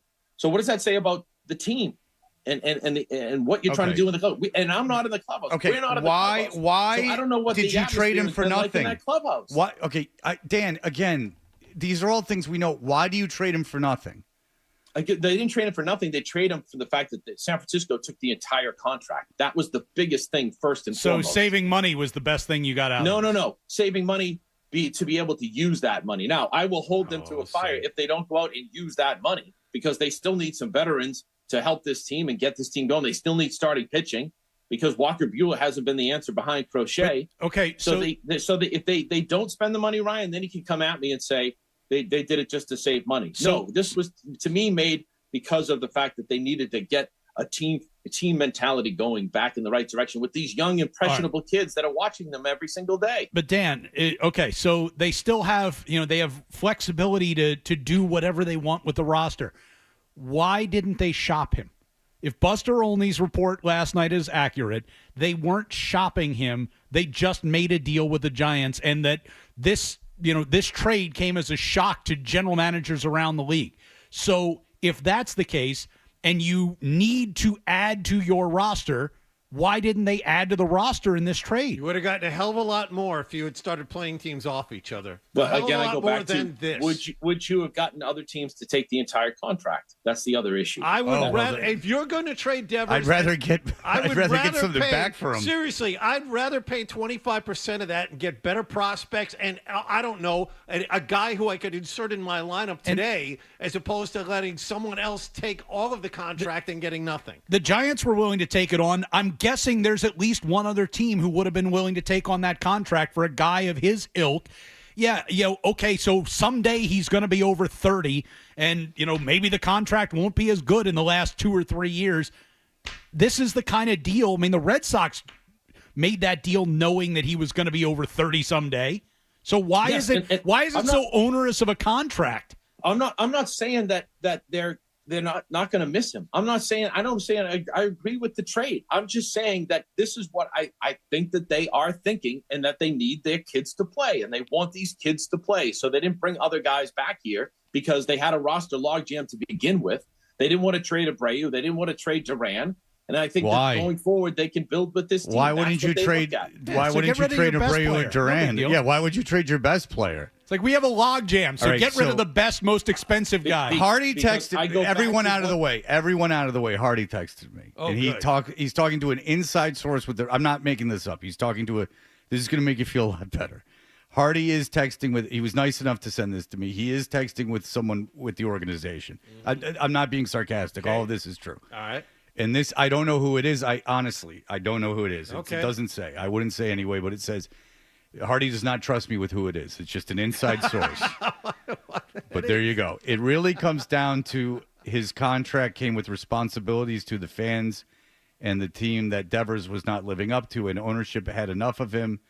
I'm not just talking about playing a different position. I'm talking about being available to fans and media. There's certainly responsibility this ownership requires, and he never showed up. It's ultimately the clubhouse was suffering because of him brooding. So maybe it's not news you don't know. So there you go. That's very informative of why they gave him up for nothing. And which goes along the lines of you don't want these young players around that. Right. But the San Francisco Giants are fine with that. And the San Francisco Giants now have an ability to win a World Series. I think it's a different situation, Fred. I think the Red Sox also created that, the part of the problem with Devers, right? The Giants aren't going to do that. The Giants are going to come in here and say, you've got a clean slate. Here's what we want to do. What do you think? Here, blah, blah, blah, blah. The Red Sox have been battling this since they acquired Bregman, right? So that doesn't make it easier here. You have to admit, I understand. Which I said they're as much at fault for this too as Devers. Right, because but this might be a last straw situation with people. Like I think so. Yeah, because I mean everything you've said, none of it excuses the return. Like Betts, Bogarts, now Devers, and you really have nothing to show for. Betts and Bogarts was actually a good deal, it turns out, not giving him that money. Betts was a terrible deal, but at least his contract was ending. This is just the everything you're saying is, well, they got a lot of money. They got money back. And that to me got under the competitive balance tax. And that to me that's not the bottom line to me, but Dan, stop for a second. When we said why did they get nothing back for him, you said, well, then maybe someone else wouldn't have taken the entire contract. And if I'm a fan, I'm saying, well, I would want something back, and I would give them money in order to get something back. And you said, well, you don't want players back because they'll take up positions. Well, then give me pitching. Give me a guy who can be a starting pitcher for this team this year. With term, like you're giving up a possible Hall of Fame player at 28 years old. The other thing, Dan, is whatever bat they wind up spending money on to get back isn't going to be probably as good as the bat you just lost. There are organizations that wait decades to find a bat like Devers, and you just gave him up for nothing.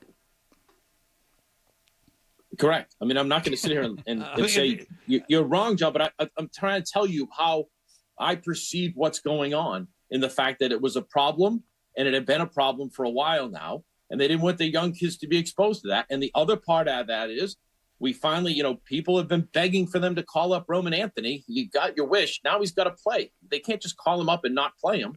Yeah, and now they've got that flexibility to play all these guys. But you didn't have to trade your best player for nothing. Okay, but it was the circumstances, I think, which made it possible to do that because of what was going on. And again, so think about behind the scenes, and I'm not in that clubhouse every day. If there's an impact that Devers is having an impact on these young, impressionable 21, 22-year-olds, first time in the bigs, Anthony's locker is now next to Bregman. I mean, you're trying to make an impression and show these guys the way, which we've seen in the past with Red Sox players taken under the wings of young players taken under the wings of the veterans. That if he's not cooperating and it's not working, he just wants to hit and that's it, and doesn't want to do anything else as the face of the franchise. Well, then our new face of the franchise is here, and we got to play him, and we got to get going on this. Why not now? That sounds to me like, hey, here's why we gave up our best player for nothing. He was sulking, and that is ludicrous. Roman Anthony's development over the next 30 days is not going to be make or break his career. Seized up because Devers is your DH and isn't happy. That's a ludicrous point. What not shopping Devers is ridiculous. Like none of this makes everyone understands that Devers and the Red Sox were going to break up. Fine.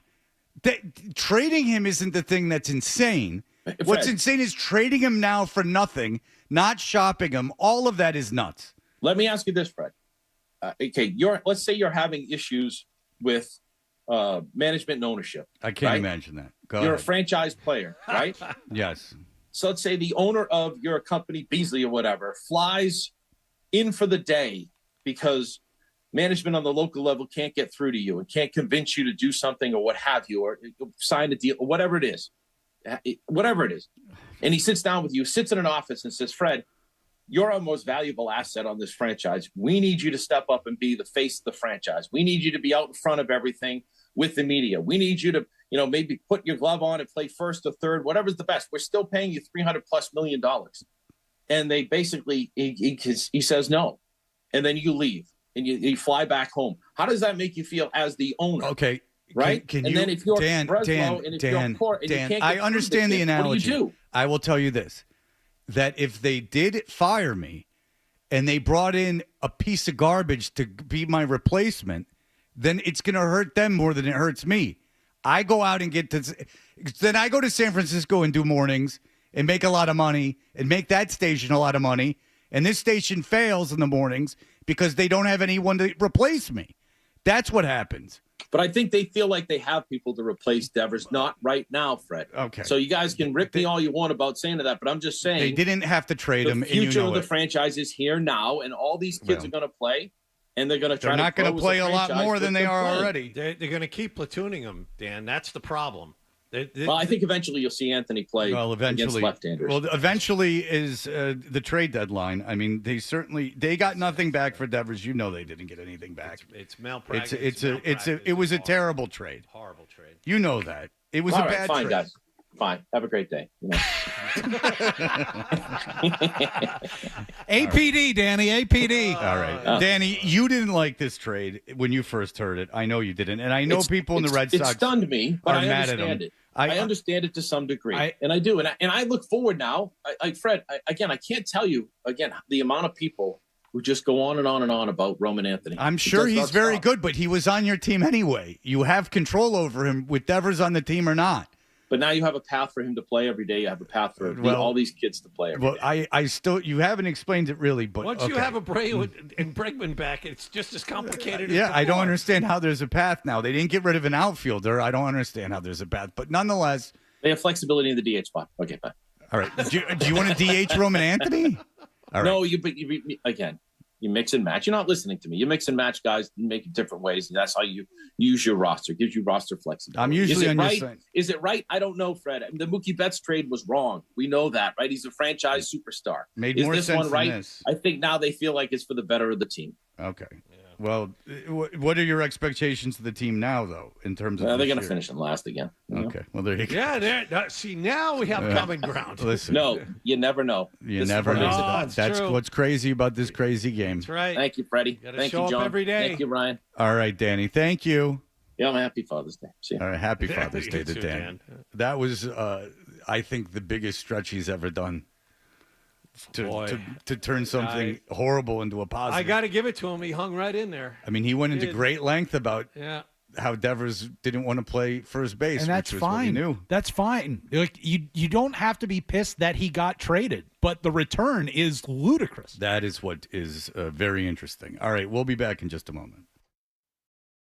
Essential Sports Hub headline presented by Celsius Energy Drinks. Red Sox with a massive trade yesterday, sending Rafael Devers to the San Francisco Giants. In an exchange, they get right-hander Jordan Hicks, lefty Kyle Harrison, and 2 prospects. Harrison is headed right to Worcester. Red Sox yesterday finished off a 3-game sweep of the Yankees, won their 5th in a row, 2-0. Devers hit a home run in that game, by the way. Sox started 9-game West Coast road trip tonight, starting with 3 in Seattle. First pitch 9:40 Eastern time. NBA Finals, Game 5 tonight. Thunder and Pacers tied at 2 games apiece as they get back to Oklahoma City. In the NBA yesterday, Memphis Grizzlies traded Desmond Bane to the Orlando Magic in exchange for Kentavious Caldwell-Pope, Cole Anthony, 4 unprotected first-round picks, and a first-round pick swap in there as well. Off day for the Stanley Cup Final. Game 6 tomorrow down in Florida with the Panthers leading Edmonton 3-2. In the NHL this morning, countries that qualified for the Winter Olympic Hockey Tournament next year are naming their first 6 players of their roster. Czechia has chosen David Pastrnak and Pavel Zacha of the Bruins to be part of their team. J.J. Spawn is your winner at the U.S. Open yesterday. Headlines are brought to you by Safety Insurance, providing comprehensive coverage for your auto, home, and business. Ask your independent agent about safety. I'm Ryan Johnston on Boston's Home for Sports, 98.5 The Sports Hub. More headlines at 8 o'clock.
but I never had it yet. No, you said you didn't want to hear more music in the morning. Okay. Here's more Toucher and Hardy on the Sports Hub. What a gift this Devers trade. It's so dumb. Every excuse for it doesn't make any sense. They felt he was a scourge in the locker room, so they got rid of him for nothing. But then they said... they were worried that the impressionable kids would really struggle over the next month before they found a good deal for him. It frees up playing time for the kids, except I can't figure out how it does. But that's the thing. It does it now. Even with Devers gone, you're not going to DH Marcelo Meyer, and you're not going to DH Roman Anthony. You're sure as hell not going to DH Campbell. So, I mean, DH is out of the picture. So then you add Alex Bregman back, and he's hoping to make it back before the All-Star break, which is in 2 or 3 weeks. You're going to add Willie Abreu back, another outfielder. He's expected back within the next week. And then what? You have two extra problems here. I really want to know how did it wind up being San Francisco? If they weren't shopping him around, which was the report last night, how did they pick San Francisco out of a hat and call them up and say, "Hey, what do you give us for Devers?" Like Breslow was finalizing ticket requests. They didn't want to call them up. They didn't want. Hey, we owe you for the Pablo Sandoval thing, so like. Well, they didn't want to trade him in the AL. Wait, if anyone owes anyone, they owe us for the Pablo Sandoval thing. It's different. No, honest to God, it's a good point, Ryan. I don't know why San Francisco. I mean, maybe they, for some reason, because they play them on this road trip, and yes, Devers is going to hit against the Red Sox Friday, Saturday, and Sunday. Maybe it was top of mind because they're going to play him this San weekend. Francisco just happen to call and be like, "Hey, if you ever want to deal Devers, like we'd be interested." And you went, Would it we're looking to get rid of him. As a matter of fact, would it surprise you at this point, considering what they got back? I mean, we had a caller say, "You know what? Seattle would have been perfect." Because if you say, okay, we're going to be there tonight, we'll carry Devers across the country for you. We want one of your frontline starters for a generational left-handed hitter. Do you think Seattle would have said no? They certainly would have given you a good prospect. I mean, the Red Sox got nothing. And did Dan say one of the reasons they got nothing? Because if they got something, it would have been more players. You've just been exacerbating the roster problems. You don't want a player back. Dan did say that, right? He didn't want position players in return because that would just create more problems. So why didn't you get at least a good pitching prospect, a top 100 prospect? You got nothing. I have to believe that you could get for Devers, even a DH. He's getting paid a lot of money. Even if your plan is to DH him, that you could get at least a top 100 prospect. Especially if you were willing to eat even part of that contract. Well, that's the thing is, they didn't need any money, and it's of course you would have done it. I would have said, we'll eat 25% of what's left if you give us 2 top 100 prospects in return. Now, I haven't looked at the San Francisco farm system. I don't know. Well, then don't trade him to San Francisco. They were under no obligation to trade him to San Fine. Francisco. Just find a team, make it Seattle, whomever. Find a team in the National League if you don't want to face them, a lot. Find a team. We'll eat a quarter of what's left if you give us prospects. If you give us these 4 guys. Yeah, you're still then you have team control of these kids. First of all, it's still no guarantee. I mean, there's a vast majority of top 100 prospects aren't going to contribute. That's the thing. There's no way you can sell this. At least you got something. This is you've got nothing. There's no hope that any of this. I mean, you have one lottery ticket arm. But really, certainly the 2 major leaguers you got aren't going to help you win. And then you've got a rookie ball kid. You got one kid with a very low ceiling, and you got another lottery ticket arm, which there are.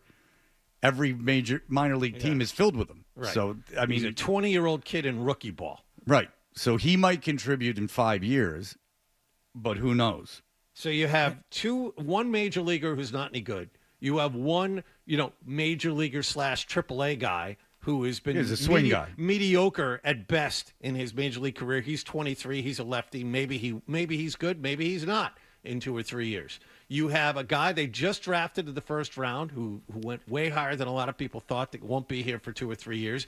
And you have a rookie ball kid who you may never see again. The fun part about this, too, is it overshadows that you've actually gotten on a little run here. You've gotten yourself back into playoff contention. You've won 5 in a row, including sweeping the Yankees, and you just blew that all up. God forbid people should pay attention to you. Any positive vibes that you had going right now, you just blew that all up. And also, if you make deals at the trade deadline, you're still going to be worse than you were. It's funny because Anthony, there's a decent chance in a month and a half you're back out of playoff contention and you're not going to be buyers anyway. Anthony, Meyer, and Campbell, you had them. You have them. They're all under your control. You have them regardless of who's on this team. They're all going to make the money you have them. You could extend them all, regardless of what's going on. They're in your organization. None of them being with you had anything to do with Devers being on this team. Like, they were not in the same universe. Like, they're not the Venn diagram. Them in the middle fits. All these. It's funny because you have to get 20 years. I've been on the air. Baseball trades. This is the dumbest trade, I think, since I've been on the air in Boston. Because usually I'll fight against, especially with the Red Sox, because Red Sox fans annoy me with their negativity. But this one is mind-boggling. In every argument, like the one Hardy sent me from the guy with the Red Sox, what Dan's saying, which is obviously what he's hearing from the Red Sox, argue. But none of the arguments make any sense. They don't, and I'm not being obstinate. They just don't make sense. Again, trading Devers, okay, he was a malcontent. You trade him. But fine, you don't trade him even for Major League talent. Okay. But we got 2 top 100 prospects. We got 2 guys whose ceilings are, we got a guy whose ceiling is a number 1 or number 2 starter. Fine. Okay, fine. I don't know why you did it now. I don't know why you did what you did in the offseason just to do this now.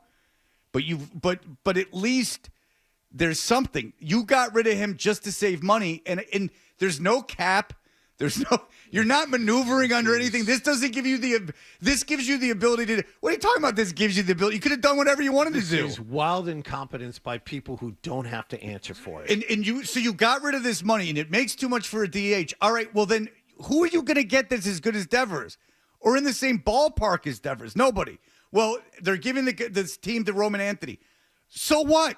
Roman Anthony's on the team if Devers is on the team or not. It doesn't make any sense. Like, logically doesn't make any sense. Wow, Roman Anthony was really hamstrung with that Devers being the DH.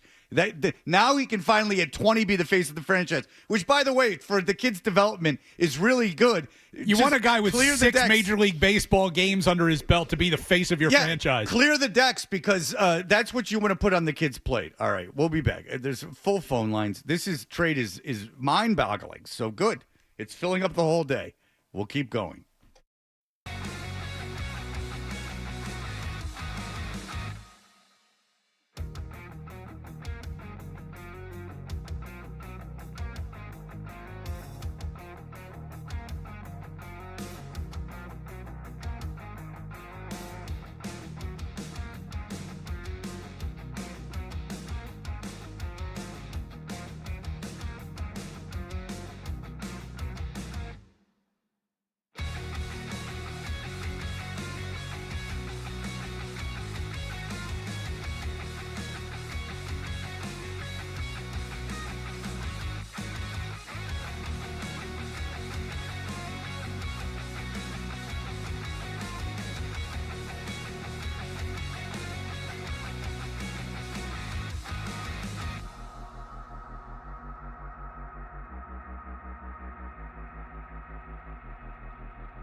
Shohei Ohtani will pitch tonight as L.A. takes on San Diego. Ohtani expected to start.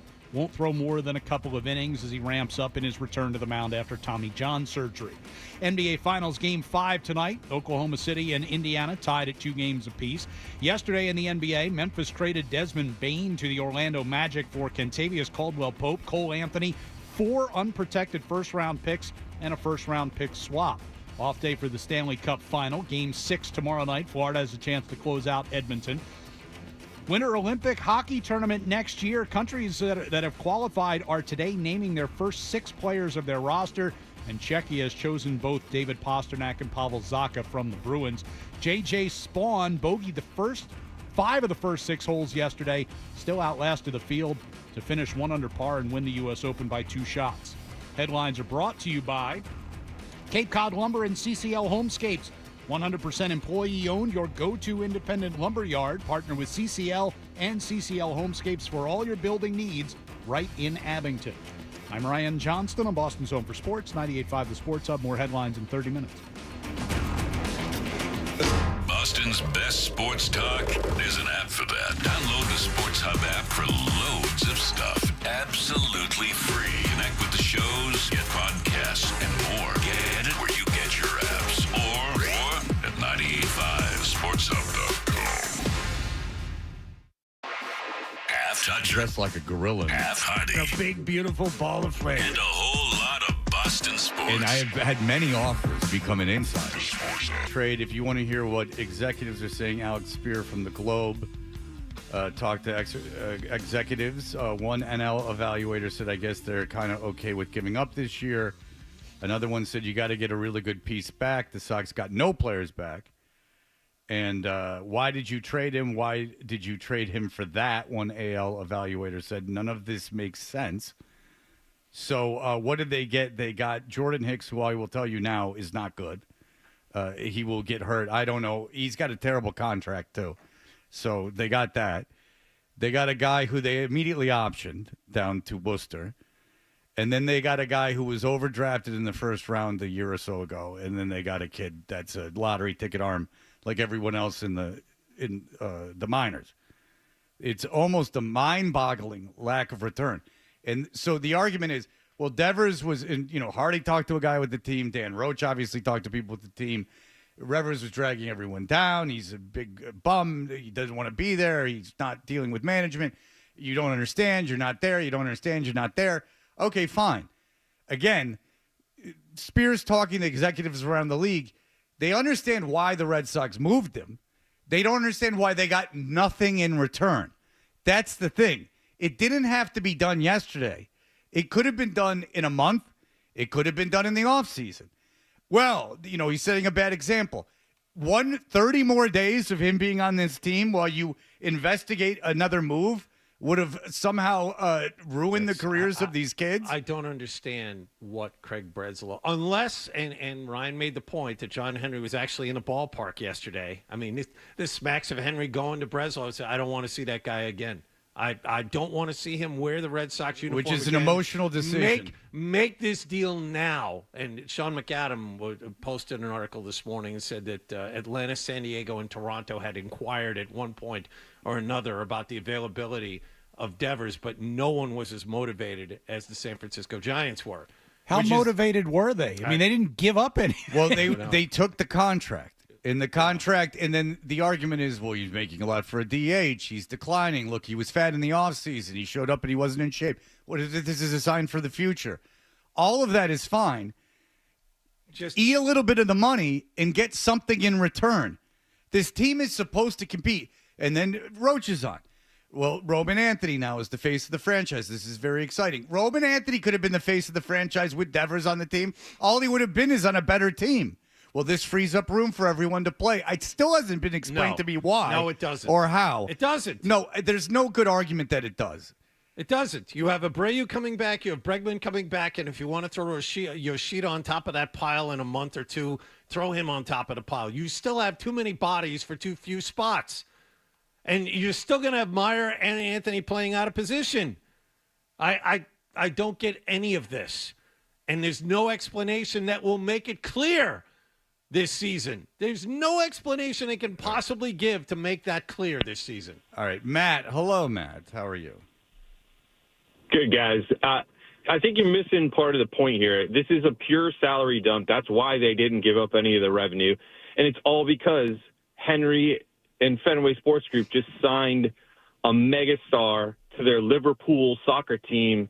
They just paid another German team like $160 million. Yeah, this is a pure salary dump for their P&L. I read That's that. all this is. I read that. Liverpool just added a guy for like $115 million. I don't understand why you want to own this team anymore. I do, because I was there yesterday and I see the amount of money you're racking in. But just to be hated, just to make people not like your product, just to actively destroy the product. Think of what they did. So they go into the offseason, they're like, we're going to make some moves. So they make this great trade for Crochet. They use all this equity that they had built up. They use it and they get Crochet. They extend Crochet. That's awesome. Crochet is one of the best pitchers in baseball. I love the trade when it happened. They sign Alex Bregman, who chooses the Red Sox over the Tigers, which I'm sure he's thrilled with. And he can get out of this contract, by the way, after this season's over. And you sign him, and that's great. And he played well before he got hurt. But you signed him at a position that your best player is playing. Apparently, you don't communicate this with your best player. He shows up fat. Then this whole thing spills out of control until you feel like you have to unload him. But you unload him for nothing. And the big thrill for everyone is that they took the money. But this is a non-capped league. So I don't understand how them taking the money is of any advantage to anyone. Well, then they can go out and do something at the trade deadline for who? Who? The White Sox, the cupboard's bare. What are you going to get someone from the what bad team are you going to get a superstar from? Who's going to be available? This trade deadline is supposed to be terrible. That's why this deal was so weird. It might be the most shocking trade since I've been on the air here for 20 years for any sport in locally, obviously. Sure. Not sure. Nationally. There's plenty of dumb things happening all the time nationally, but this is, I mean, you're never gonna, not never. You can never say never, but it's gonna be a long time before you. And this is the general manager's wet dream. That's a guy you signed, you brought up through your minor league system, and he turned out to be exactly what you hoped he'd be. That is the dream of every general manager. Even though this one didn't sign Rafael Devers, the guy before him did. But you got him through the minor leagues. He turned into a cornerstone bat for your lineup, and then you just dump him for nothing. I don't understand how anyone keeps their job over there. They keep their job because they're doing the whims of the owner. Tom, go ahead. God. Hey, guys, before I get to my point, can we stop calling Devers the best player on the team? He actually is like the worst. He was the worst fielder, like, as a third baseman. He's the best hitter on the team. Well, he wasn't fielding anymore, though. They took care of that problem. What I'm saying is everybody keeps saying that he's the best player. He's the best hitter. He couldn't stay on the field because he sucked. Okay. So that's why he wasn't No. He couldn't stay on the field because they signed a guy at the same position. They wanted him on the field, as a matter. Hang on. They wanted him on the field. Okay. The part of the problem is that he wouldn't go on the field. So what you're saying is not correct. They wanted him on the field. They wanted him playing first base, and he wouldn't do it. Yeah.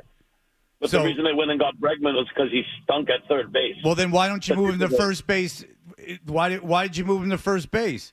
I mean, I agree. They should have. I'm not defending the team. Don't get me wrong. They botched the whole thing, but they should have, like what you guys were saying, they should have gone to him and said in the offseason, can you play first? And I bet he would have done it.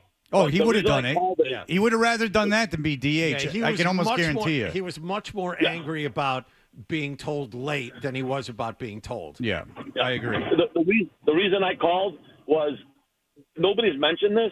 Do you think that they're dumping salary because they are trying to sell the Penguins? Is there any chance they are going to sell the team? Sure, maybe. I don't know. I don't even know how that makes you more. I hope they sell the team. Wouldn't you want an attractive asset on your team to make it more sellable? The thing about it's always about clearing salary, getting everything off the books so the new owner isn't saddled with a contract like that. Oh. That's always the idea when you're selling the team. Problem is this keeps happening.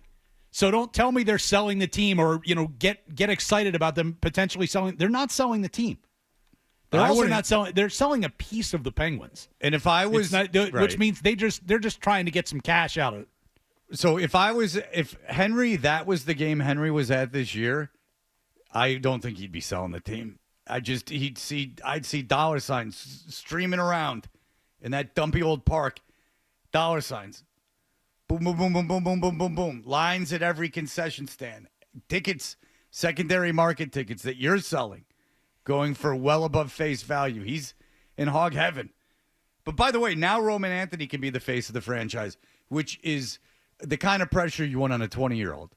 Is you want to go, now, my friend, You've been here less than a week, but it's your team now. Have fun. Be the locker room leader. Yeah, go ahead. Take it over. To be honest, they wanted to escape to the West Coast to avoid media scrutiny. So that was a perfect timing. If anyone wanted to talk to any of these guys, they can't. Yeah, and the Red Sox privately are going to people, he wouldn't talk to the media. And, that they're saying that to the media, like the media is going to go, oh, yeah.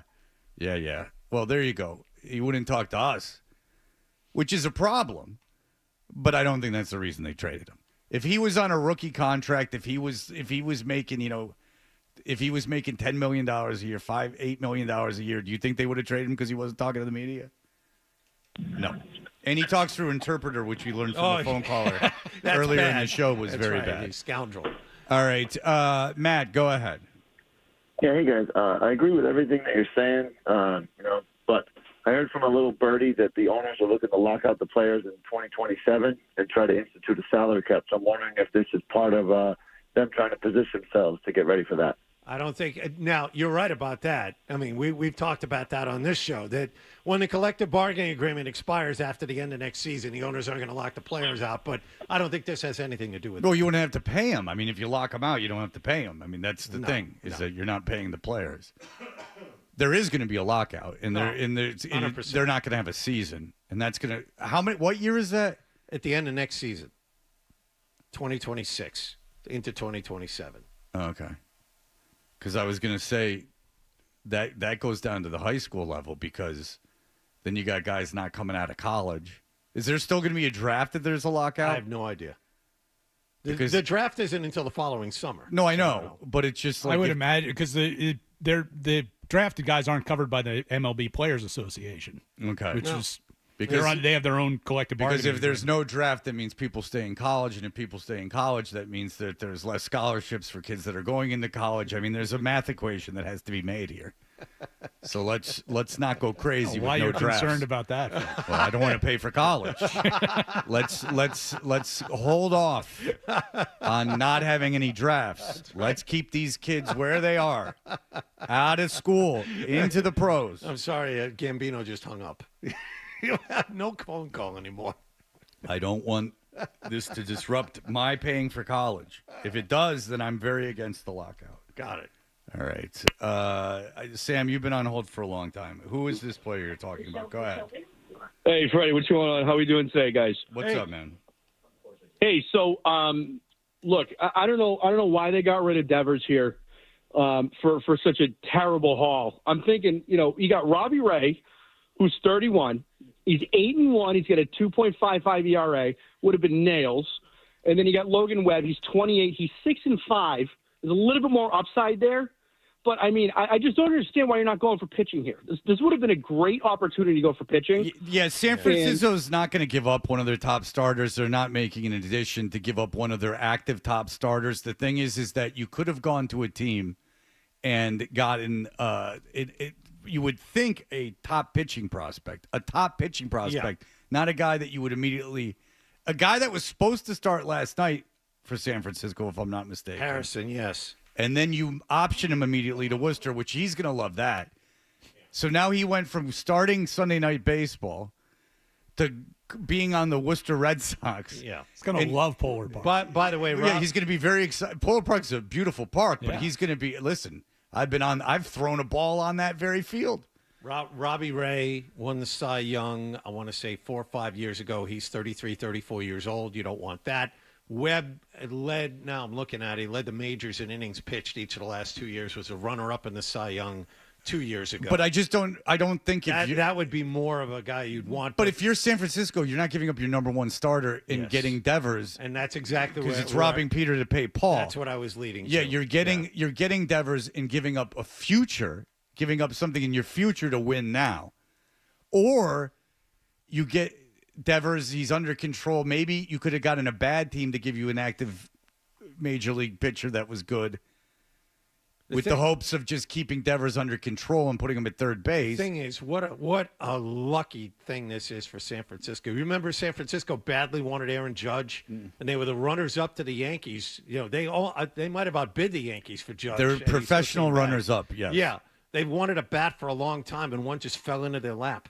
They're amazing. one of the 5 teams that can get in on players.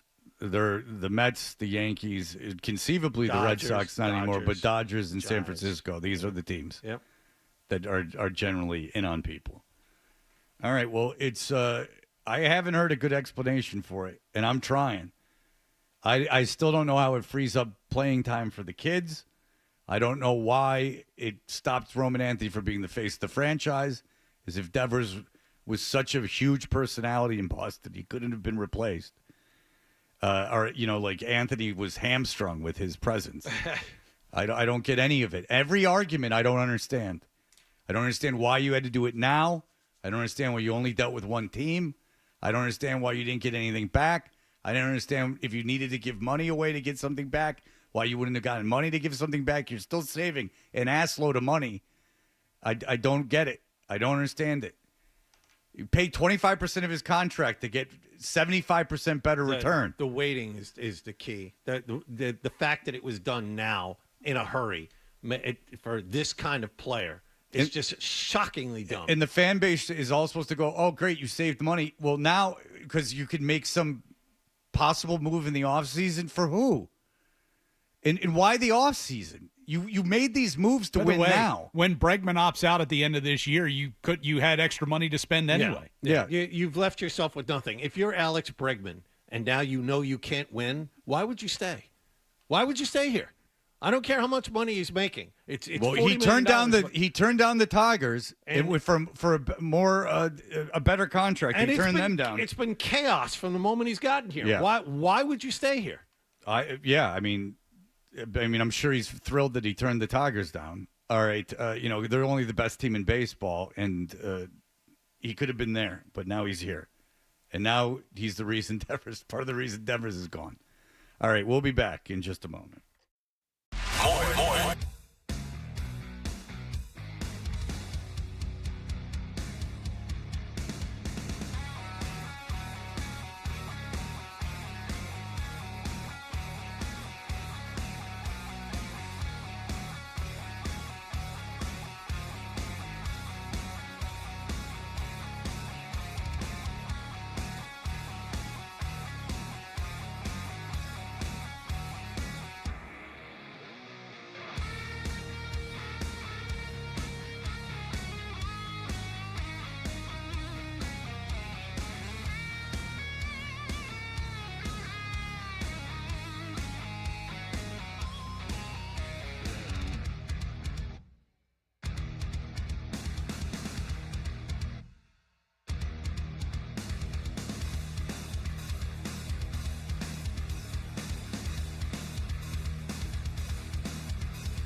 It's so rare that on a day that, Hardy is out, I get to see my friend Ryan Johnston again, who is the voice of the Boston Bruins nonetheless. He still comes in. Yeah. I keep forgetting. You got to understand. Take a hint, John. I know, no Yeah, kidding. John, shut up. You're too excited about this trade. Ryan Johnston still comes in. Ryan Johnston, who 2 years ago did over 100 shows. And that's no lie. And you got to figure we're not even on the weekends and holidays. I know. Or some holidays. We were all missing time at that point for one reason. John was having his ear operated on. I had my throat thing. There was no. John was out doing Celtics. I was doing Celtics. Celtics at that point. games. Oh, that wasn't your ear. No, All right. that was John was doing Celtics games. I was my throat. Then people weren't here anymore. there was a lot going on, and Ryan was here. Yep. And here he is back. I couldn't be more happy. And now we have the Devers trade, which has ate up 2 straight hours of this show. And that is a gift that keeps on giving. People are pissed. They should be. No, I would be pissed too. And I'm not a reactionary host. I care not for the hot take, especially in baseball. But this is ludicrous. But I do want to say something, and then we can get back to Devers. Okay. Do you know what I have done? And you're gonna. I don't mean to brag, but I do. Okay. I have finished a book, real book, not listening to it, reading. Wow. Guess how long it was? What's the longest book you've ever read? You'd know if you read a long one. You'd know. I'd read the Bret Hart autobiography. That's like 600 pages. That one. I read that too. You know what I'm talking? That thing that will was kill thick. you if you throw it somebody. That was thick, and I had the hardcover. So so did I. When you got on a plane, and that was in your carry-on. That was a tough You were call. making a statement. That I think might be the winner. Okay, I've read that too. That was long. I think that's more like a 500-page situation. Yeah. But go ahead, and it's a work of It didn't have to be that long. Let's be honest. But it was a good book. A lot of pictures in that. It book. didn't. Yeah, and that counts against it. There was those laminated pictures inside. I know. That counts against it. What about you, Ryan? I haven't read a book in 30 years. I don't have any interest in it.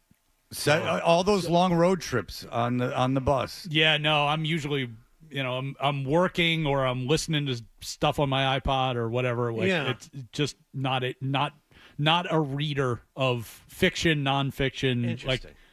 Spend a lot of time reading online. The last thing I want to do is read for pleasure. I hadn't read anything fiction, but then a listener said, you got to listen to this Once Upon a Time in Bennington podcast, and it's about Bennington College in the early 80s. Bret Easton Ellis, Donna Tartt, and Jonathan Latham.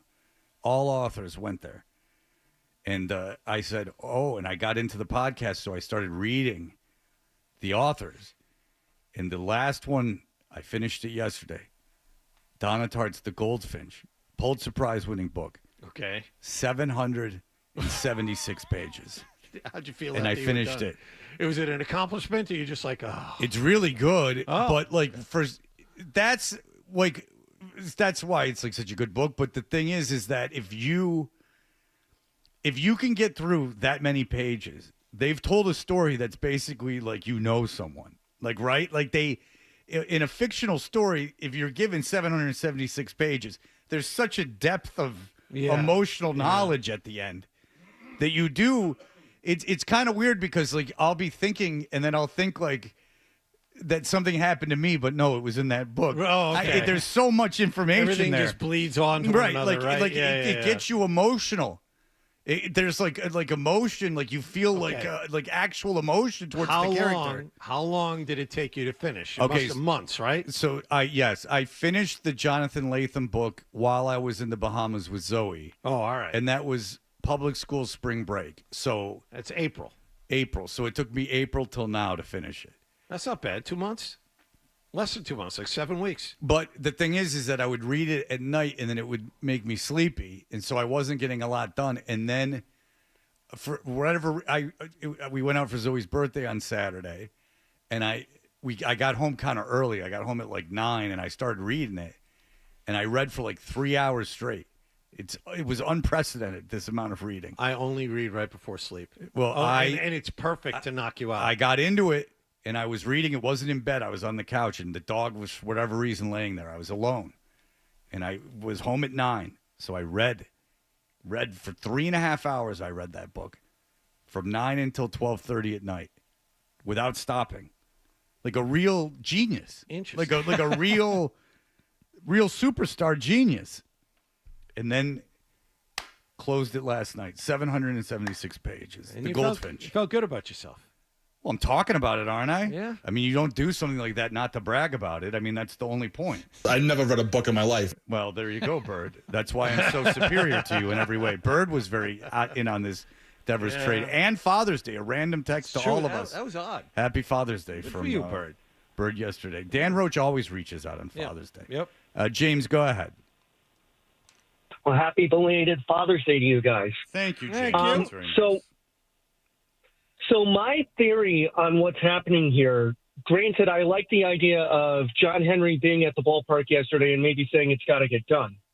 But I think it starts off with, my theory is that it starts off with Alex Cora, who told Ken Rosenthal last November that Devers was going to play first base when Bregman came in. And the problem is that for whatever reason, Breslow couldn't get Casas out of here, so Devers couldn't get to first base. So then Cora basically tells Breslow, you got to tell Devers he's playing DH. And that schism that's occurred between Cora and Breslow has now transpired to the point where, coming off of a weekend where we should be talking about the plays that the Red Sox made on the field and how Cora may or may not have influenced it, Breslow's like, no, buddy, it's my team. I'm taking control of the narrative. And, oh, by the way, now we're going to go on ahead and trade away Devers. So now you're kind of forced to play all of these different rookies in the lineup at this time, and there aren't any excuses why you can go on ahead and keep them out. Yes, that all makes logical sense. I think there's a clear disconnect between Alex Cora and upper management, and I think it was there long before this situation. Well, you know why, too, because as you said, James, is that you're telling him to play 3 kids and win. Like, I'll give you an example. It's the team I root for, but excuse me.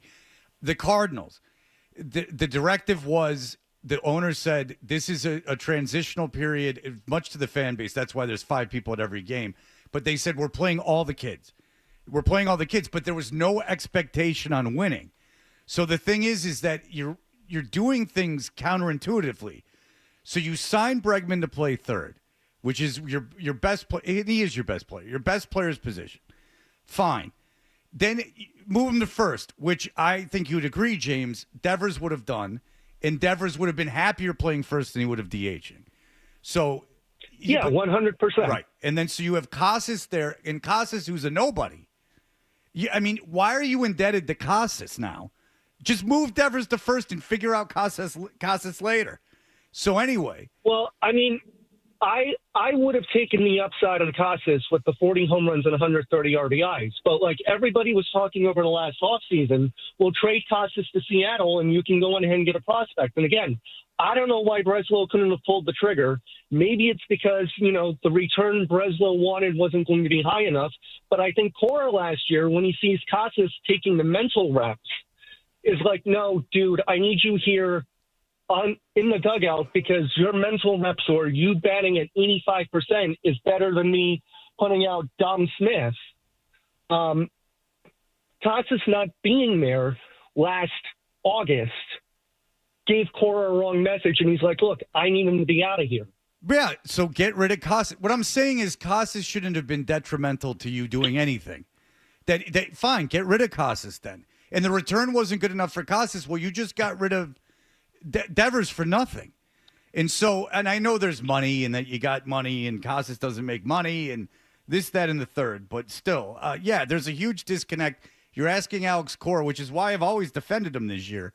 You're asking Alex Cora to do 7 different things. Yeah, you have 4 rookies in the lineup right now. You can't leave out Narvaez. Fine. 4 rookies in the lineup and Devers and Bregman. Okay, we want you two to lead these guys forward now that they're all up You here. gave him a jumbled mess, and now you're forcing him to play kids, and you're asking him to win, and he doesn't feel like playing the kids every day is the best way to win, so you're platooning kids, and it's not the best thing for their development. We were talking about mixing and matching. That was Rochi's thing earlier, mixing and matching. That hasn't gone away.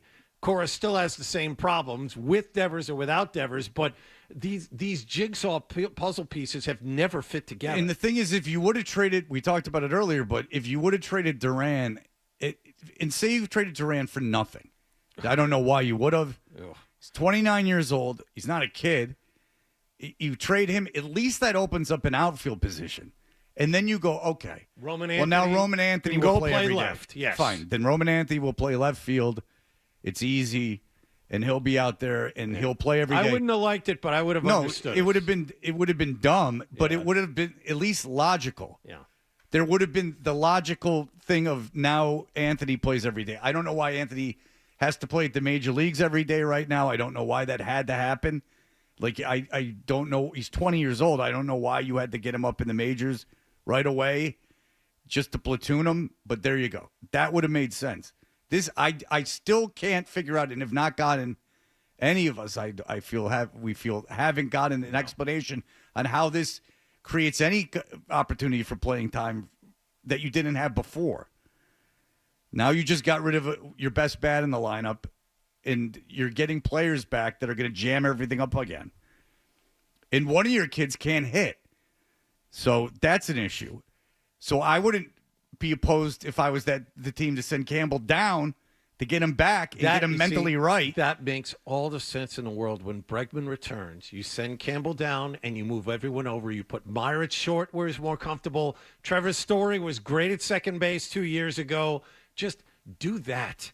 At least do something that's logical and makes everybody comfortable. And Roman Anthony is not a right fielder. It's the toughest right field in the majors, from that weird corner to the fact that the sun sets over the third base stands is right in your face. Well, did you see? Afternoon. Was it Story yesterday that I don't know if you guys saw this in the first inning? He was fighting it. He had yeah. Oh, I saw it, but that's just it. The sun sets right in their face. Yeah. To play right field is really difficult, and you put this kid out there. None of these rookies are comfortable. None of them, and it's your fault. And this is just another weird thing that hasn't changed anything as far as the lineup is It's funny concerned. that you have these kids, and it's everyone's dream that you have these kids, and you can't even figure out how to develop them correctly. Yeah. Like, you have this great problem to have, and you can't even figure out how to do it without crippling yourself.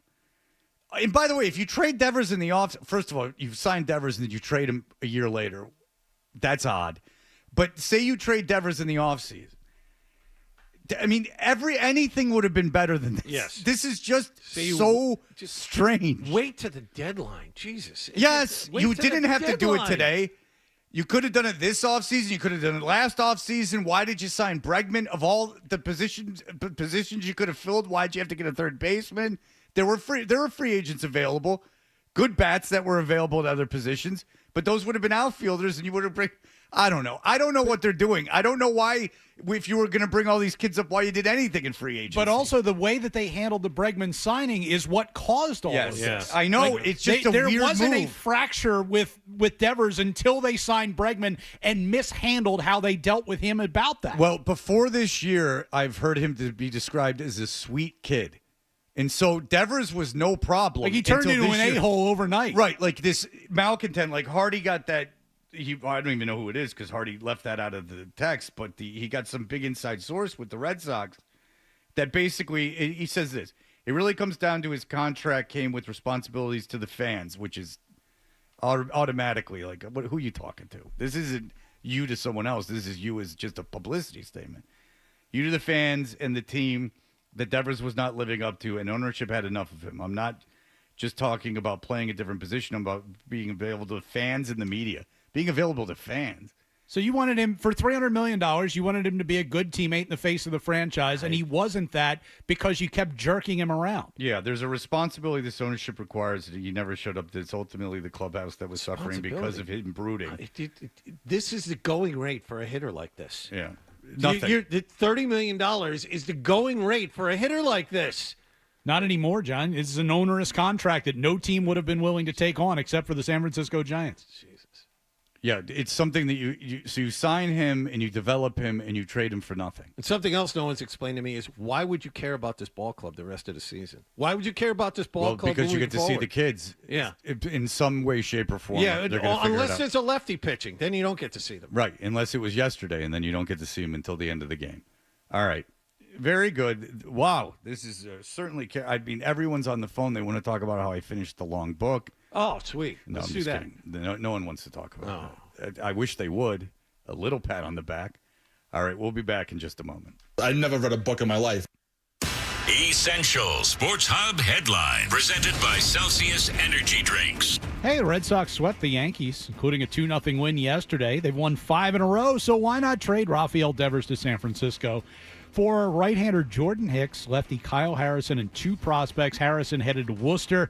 Sox, meanwhile, open up a 9-game West Coast road trip, starting with 3 games in Seattle. First pitch tonight, 9:40 Eastern Time. NBA Finals, Game 5 tonight in Oklahoma City. NBA trade yesterday, Memphis sending Desmond Bane to the Orlando Magic for Kentavious Caldwell-Pope, Cole Anthony, 4 unprotected first-rounders, and a first-round pick swap in there as well. Another off day for the Stanley Cup Final. Florida and Edmonton play Game 6 down in Sunrise tomorrow. Panthers will have a chance to lift the cup. And Winter Olympic Hockey Tournament is coming up this coming February. And today, the countries are naming their first 6 players of their rosters. Czechia has named the Bruins David Pastrnak and Pavel Zacha to their team. J.J. Spawn, the winner of the U.S. Open yesterday. Headlines brought to you by Best Ford. Looking for great deals on a new Ford? Go to the Best First. Best Ford in Nashua. Head to bestfordofnashua.com. I'm Ryan Johnston on Boston's Home for Sports, 98.5 The Sports Hub. More headlines at 9 o'clock.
Toucher and Hardy. Tima, who emails us a lot, says you might as well buy tickets behind the visiting team dugout for the rest of the season as a thank you because the Red Sox were kind enough to make this terrible trade on a Sunday afternoon to tee you up for Monday.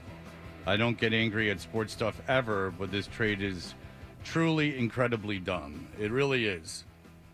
It really is. It's a terrible, terrible deal. It's real easy to make deals like this when you don't have to answer for it. But it's nice that is nice. The problem is that all the visiting fans that come in drive up secondary market prices, and it's become a real thing. And like it was unheard of. Memorial Day weekend, I had bad seats. I had to take relatively bad seats. Where is a bad seat for you? First base line in the outfield, like not good. Section 4, Section 3. Yeah, some single digit section. Whoa, not Loge. Maybe it was Loge, but high. And once you get past Section 9, going down that right field line, that's you're looking over your left shoulder. You're looking right out into the outfield. Yeah, they were right at the bullpen. Yeah, I saw everything that was going on in the bullpen. I saw. Yeah, there were those seats. Okay, real dumpy ones. That's Section 5, Section 6 in there. But usually, if you can wait it out, I mean, $200 get you a good seat to that game. $200 a ticket, you're good to go. How close to first pitch?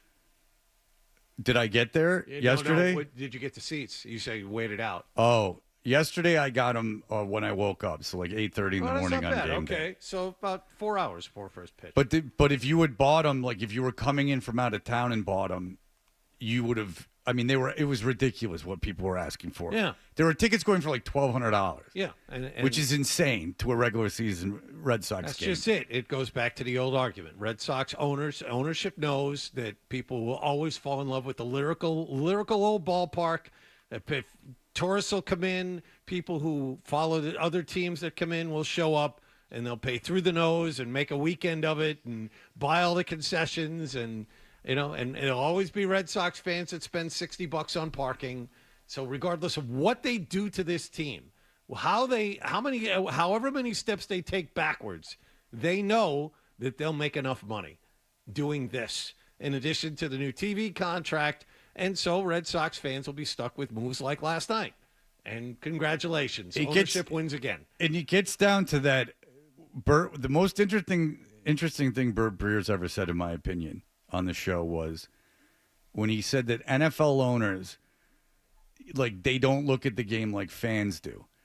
It's not about winning and losing.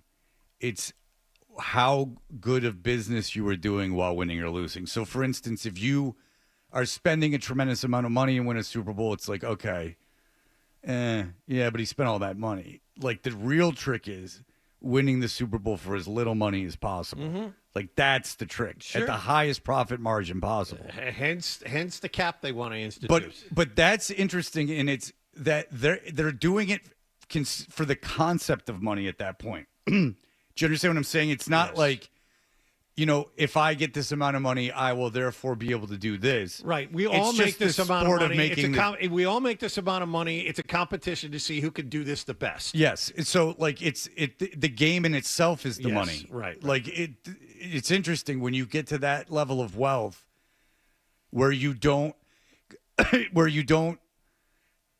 that's how you're thinking of things. Because to me, the treat of buying a team would be that now I'm beloved by the community. Like, I'm the owner of the team, and I am going to be loved. Like, that's why Kraft bought the Patriots, is to be loved. And then you get into that club and you acquire more wealth, and then it becomes something different. Then you're the Dukes brothers trying to ruin Dan Aykroyd's life. Exactly. That's what that is. But I mean, for $1.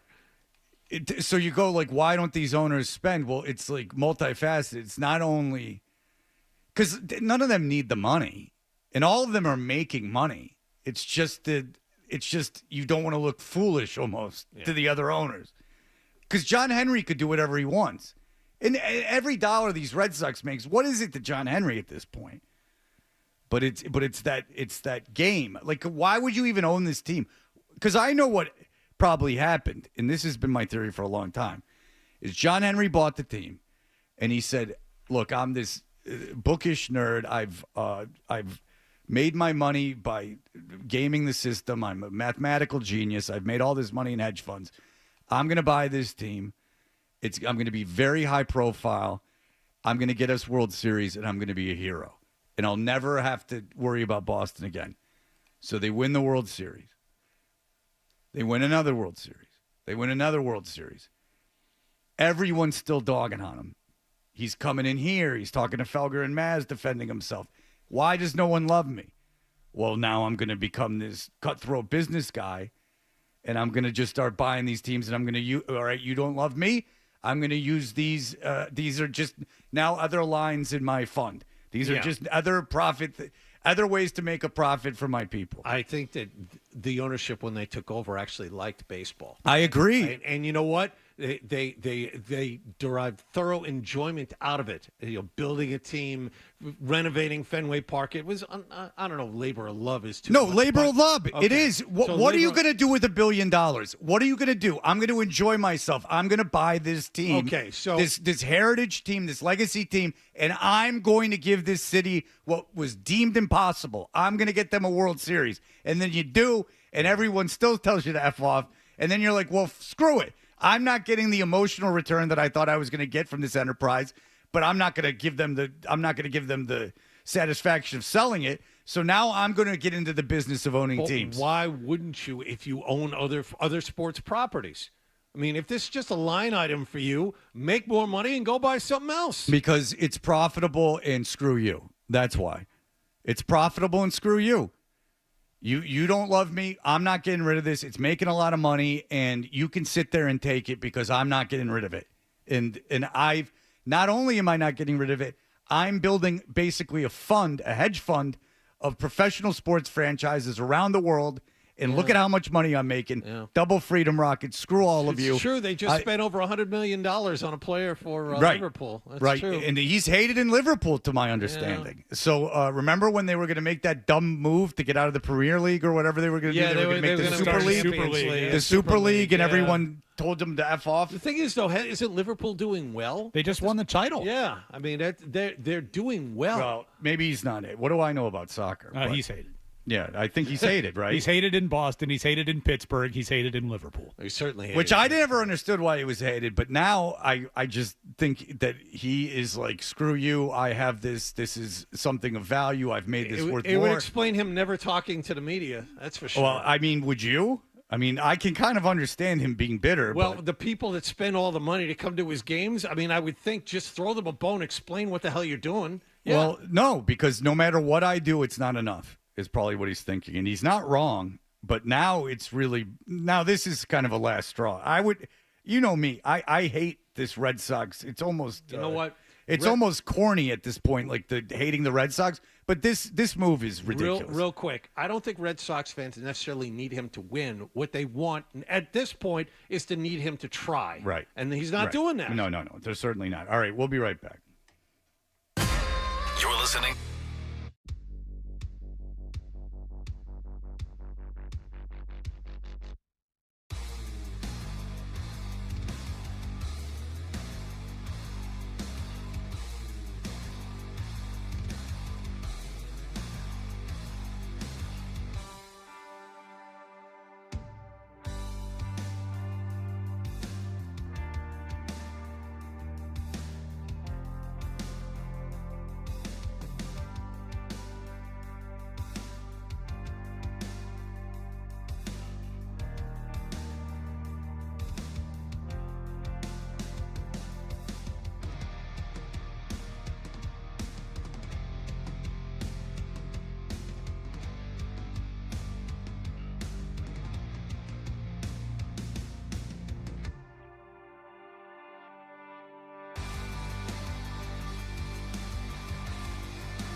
drain emergencies.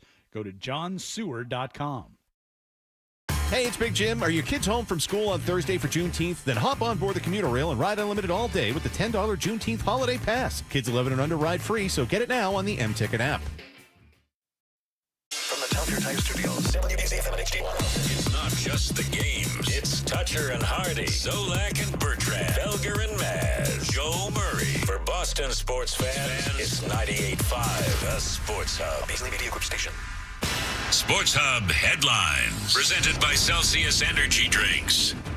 Red Sox with a major trade yesterday, sending Rafael Devers to San Francisco. In exchange, they get right-hander Jordan Hicks, lefty Kyle Harrison, and a pair of prospects. Harrison is being optioned to Worcester. This on the heels of the Red Sox sweeping the Yankees with a 2-0 victory yesterday.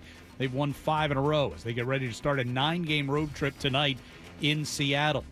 NBA Finals Game 5 tonight in Oklahoma City. Thunder and Pacers are even at 2 games apiece. Yesterday in the NBA, Memphis traded Desmond Bane to Orlando in exchange for Kentavious Caldwell-Pope, Cole Anthony, 4 unprotected first-round picks, and a first-round pick swap as well.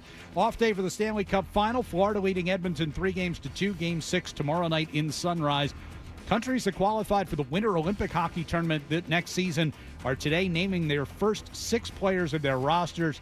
This morning, Czechia announced that the Bruins' David Pastrnak and Pavel Zacha will both be part of their team. J.J. Spawn, your winner at the U.S. Open yesterday. Headlines are brought to you by Super Service Today, Massachusetts' #1 provider for residential and commercial plumbing, heating, cooling, and drain cleaning.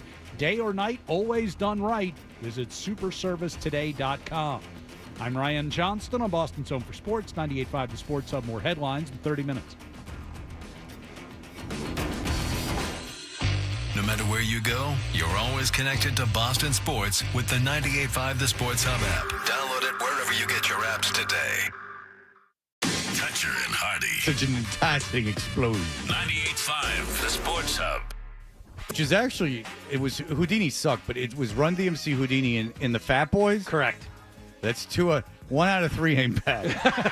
You got Run DMC. Fat Boys were not good. Is Milliken, come in here. Oh, get Milliken in here. Oh, yeah. Tell him to come in here. Oh, he's got to save his bullets for the midday show. No, he doesn't have to. I just want to see if he's pissed. He doesn't have to. If he backs this trade, he better not back this trade. There's no way he can support this deal. It's funny because Milliken is so synonymous with the Red Sox. I know. He did the podcast last night. Shaved his beard off, and the whole world went to hell. I got emails even about Milliken and what he would think. I did get emails. That's how synonymous. I don't want to hear any crap about how this deal was considered underwater already. Rafael Devers has had a higher OPS plus 3 out of the last 4 seasons, better than Vlad Guerrero Jr., who just signed for $500 million and pretends to be a major league first baseman. But the fact that you didn't go out there and work this package, it's June 15th. You could have waited a month. The Red Sox were at their high of their season right now. Everything riding right. And you play the Giants at the end of this week on top of it. So not only do you escape the drama for, maybe a day, that Thursday off day, you're going to be right back in it and he's going deep off of you. How do you not work this package a little bit better than to get someone in Kyle Harrison and Jordan Hicks, the 2 bigger parts of this deal, right? 2 guys that a week ago, there was a bunch of murmurs around the organization, and every fan around here wanted Andrew Bailey fired because they believed they couldn't fix the pitchers that they were identifying. Now I'm looking at those 2 guys and hoping they're going to transport the Red Sox to where they need to go, where they don't have a number 2 hitter anymore. It's gross. Do you think there's any credence to the theory that they waited until the homestand was over and they went to the West Coast to do this? 100%. You get on the plane. You wait till everyone's on the plane and then you send it out. We still have not got a statement from Craig Breslow, and you just traded your franchise player. We're not going to get it to some point tonight. We find out he's on his way to Seattle. That is gross. You could bare minimum put out a statement. This kind of deal didn't just happen overnight. We know it's been a couple weeks where it's all been coming together. How do you not speak to the fans in that way? For a former player and Craig Breslow to act that way and not realize, how you need to communicate and navigate these situations, it's gross. And it goes back to before the year started, because you had a former player in Craig Breslow and Alex Cora that could not communicate just their bare minimum outlook on the team. They failed to do that then, and it's just gotten worse and worse, and the dominoes have continued to fall since then. Horrendous day for Red Sox fans. I don't know how you feel anyway else. So much for saving his bullets. Well, there you go. Milliken, thank you. Coming. He's got more coming. Kilometers. Milliken's right. We mentioned it before. Vlad Guerrero makes $50 million a year. And I would say Devers is a better hitter. Yes. He is a better hitter. I mean, Devers is a top 10, top 5 hitter in this league. He's certainly the best left-handed hitter in the American League. He's a top 10 hitter. Yeah. That's what he is. And it's crazy. All right, Marissa is in San Francisco. We're hearing from people from San Francisco nice. now. What a joy. It's 6:10 a.m. Here I am. Hello, Marissa. Yeah. It's actually Melissa. Of course. That's Nick answering the phones. Don't worry about that. It's not Marissa Tomei, kids. It's Melissa. You got 75% of that name right. Almost all the letters were in place. All right, go ahead. Here we go. I need to set the context here because I am a Giants fan. We are a Dodgers fan, too, so I'm going to set the context here a little bit with Mookie Betts and what he did down in moving a couple of positions. But I need to say that I didn't know Devers before yesterday. And the blowback I kept hearing is he's not a team player. He doesn't do what's best for the team, blah, blah, blah. And I'm listening to this going, oh, my God, why are the Giants getting him? And then I hear the context. This man committed for 10 years. He gave his heart to the Red Sox. Year 2, he shows up at spring training ready to go, and his job's being taken away from him. The man's got heart, and he's got emotion. And I sat here listening while I was on hold to this story about one of you guys reading your book and how emotional you got around it. And I think the whole world is forgetting that we have human beings behind these numbers. And what the Red Sox ownership was expecting is that they could run some analytics and decide that Alex Bregman is available and his numbers look better. And, okay, forget your commitment to us, Devers. We're going to move you around. That man's like, oh, my God, no. And I'm like, who is going to commit to 10 years and then have their job taken away from them and be okay with it? Right. Our problem isn't with that. The problem isn't with that. The problem is with the timing of the trade and the return you got.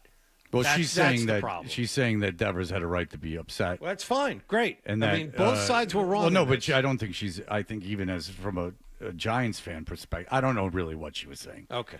But she's a Giants fan, and there you go. She was very emotional. If the Red Sox handled this offseason differently, they don't trade Devers. Yes. Like that. Correct. It is entirely their fault in that had they treated Devers like an adult, when they signed Bregman, or even before they signed Bregman, had they gone to Devers and said, listen, we're going to move you, rather than taking the coward's way out and waiting for everybody to show up at spring training and springing it on him, then this ends differently. Yes, it seems like they had no plan. And now the plan is to play all the kids, and the kids can't play every day. They cannot play every day. They can't bat against lefties. Yeah, play the kids unless there's a left-handed pitcher out there. Which there was the entire Yankee series, which you swept without the kids. Amazing. So, and Devers hit a home run yesterday, and he's he scored 2 runs. Bayo pitched very well. He struck out Judge. You waited 3 times. the entire season for the starting pitching to arrive. It's here. Everyone's rolling now. Buehler's pitching well. Bayo's been good the last couple times out. Crochet his nails regardless. I mean, you look like, and they're not throwing the ball all over the place. They're fielding all right. And then this. You just put a big hand grenade in the middle of all of it. Congratulations. Yes, indeed. What a miscalculation from Hardy not being in today. He's in town. He was up. Yeah. He was up, and he was, contributing to the show. He had this insider information that really wasn't of much use. He has them all. It's good. But he had that going for him. But, you have something you can talk about the whole show. It is so dumb. Milliken's right. I mean, I brought this up earlier about Craig Breslow not talking to the media at all, not releasing a statement, not doing anything. And you trade your franchise player and you have silence from ownership and from your de facto GM, your chief baseball officer, whatever the hell title they gave him. But they will get, they'll have to speak at some point, maybe out in Seattle, where there will be a few beat writers there. Yes. Rather than everybody sending news and sports reporters down to Fenway Park coward's over way the out. weekend and really grilling management for the decision. And by the way, one of the things that they're saying that Devers didn't do, one of the sources are saying is that he didn't talk to the media. And he wasn't the face of the franchise. No kidding. So if he's not if you're getting rid of him partially because he's not being the face of the franchise and he's ignoring the media, you're doing the same thing. Your owner does the same thing.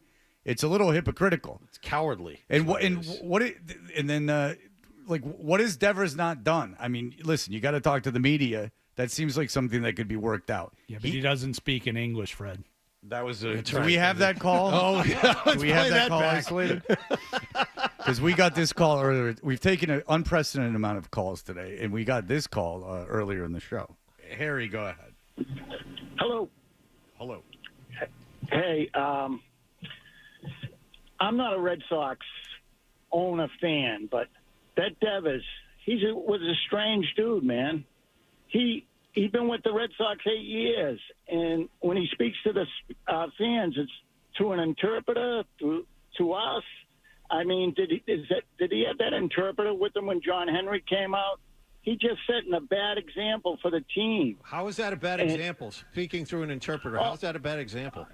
When you've been in here 8 years, you see all these Dominican players speak English, and he speaks English pretty good because he wasn't afraid to say, "I'm a third baseman." I heard that loud and clear.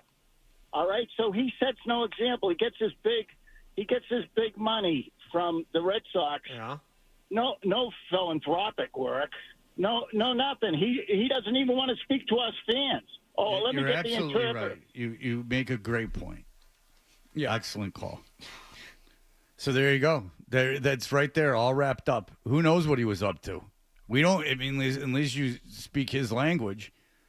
I mean, you're lost. He could be saying anything. Who even knows what the interpreter's relaying the right information? I don't trust that fella. Philanthropic work. There have been circumstances with Devers where it is known that the interpreter was softening his language. Oh yeah, that's the thing with interpreter. That's why you have an interpreter. It's because it's kind of like Instagram needing the picture before you can put something up there. It gives you that moment of pause. They can kind of filter things out.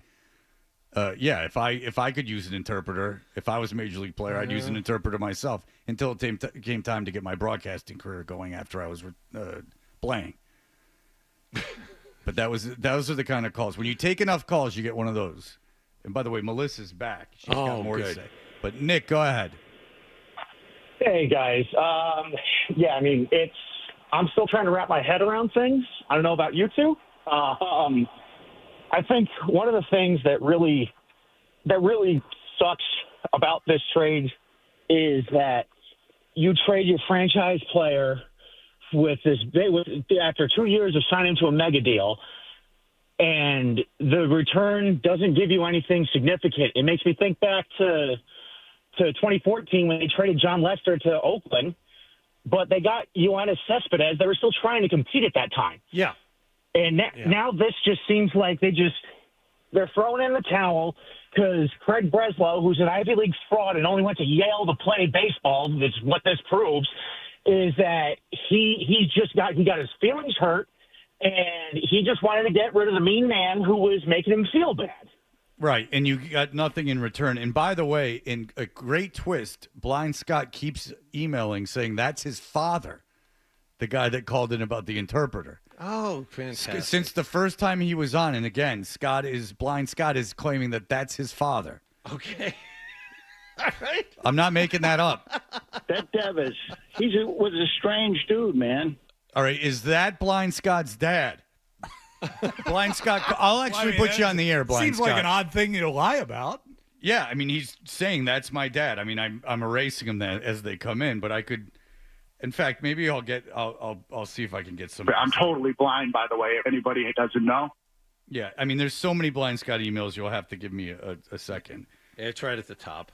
Okay, read it. What does it say? I can't get it. Just says, that is my dad, Harry. Of course, all of that, this is in the subject line. This is actually in the email. It's just in the subject line. He just says, that's my dad? Let's see. Yes, that's all it says. That's my dad. Let's see. Oh, he's on the. That was my dad, Harry, in the car. Blind Scott, that was your father? Yeah, that's my dad. Yeah, I haven't talked to him in like 5 years because we got into an argument. But yeah, that's my dad. He calls the station all the time. So there's a generational. Even though you're not talking to each other, an estranged father. Oh, I can relate to that, Nicholas. They're estranged. My mom, they live on the Cape, so my mom says he rushes out every day and he gets in the car, and I knew he was listening, but I didn't think he would call. This is my time, not his. He can call his Olaf. No, there's another part of this subject line. He says he shouldn't be calling here trying to compete with me. I'm the star, not him. Well, Blind Scott, I'm sorry that your father got through. I mean, that doesn't seem fair to you. Yeah, he's overshadowing me. I don't think we're going to speak. I mean, I didn't call, but we used to have season tickets to the Red Sox together. But he blocked my phone number, so I can't get a hold of him. That's why me and you are getting so tight, Freddie, because... All right, that's enough of that, Scott. But the... Strange dude, man. But what a family. And by the way, how did they get season tickets to the Red Sox? That's tens of thousands of dollars being spent. I don't know, but I think they got season tickets back in like 1974. It was a little cheaper. I don't care. That's like Xanadu with his season tickets to the Bruins. Yeah, I'm like, how are you affording season tickets? Well, I wonder, he's like in the last row of the 300s. Whatever, it's still a lot of money. I mean, it's still 41 games. I mean, it's a lot. And for baseball, 81 games. I mean, that's a lot of money. Like, I had that mini season ticket package. It was probably $6,000. Yeah. Yeah. And I think it was 15 games or something. It was ridiculous. Yeah, it's $40,000. I'm sure, right off there. Yeah. The estranged Blind Scott family is generational wealth. Oh, finally, I can relate to a caller, Nicholas. We're like Blind Scott. You're Blind Scott, and I'm the dad, the racist guy. Well, there you go. What a treat. We had Blind Scott and his father on. It's been a tour de force this morning. What a day for Hardy to sit out, huh? Yeah. He could have just put it in neutral and let the callers take this home. But he's in town. That was his decision. We got Ryan Johnston. We're all right. But how about that? You take enough phone calls, you get father-son. Even though they're estranged, they're talking through the radio. Local radio, baby. Where else can you get a strange father and son tandems? Are you going to get this from 2 to 6? No. No, you get it from 2 to 6. You're not going to get this on the Cow and Cowherd show, I'll tell you that. No. I mean, you'll get it on Ben Maller, who's national, but this... No, I don't think... Hey, do you think Blind Scott's dad calls Ben Maller? I don't think so, but he called very early in this show. No. All right, very good. We'll be back in just a moment.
words. A guy in tights and a cape. And Hardy with blunt honesty. I am not known as Mr. Fun. Toucher and Hardy continues on the Sports Hub. You know, I got an idea for a bit. The email bit. We should do the email bit. It's a great idea. Let's do the email bit.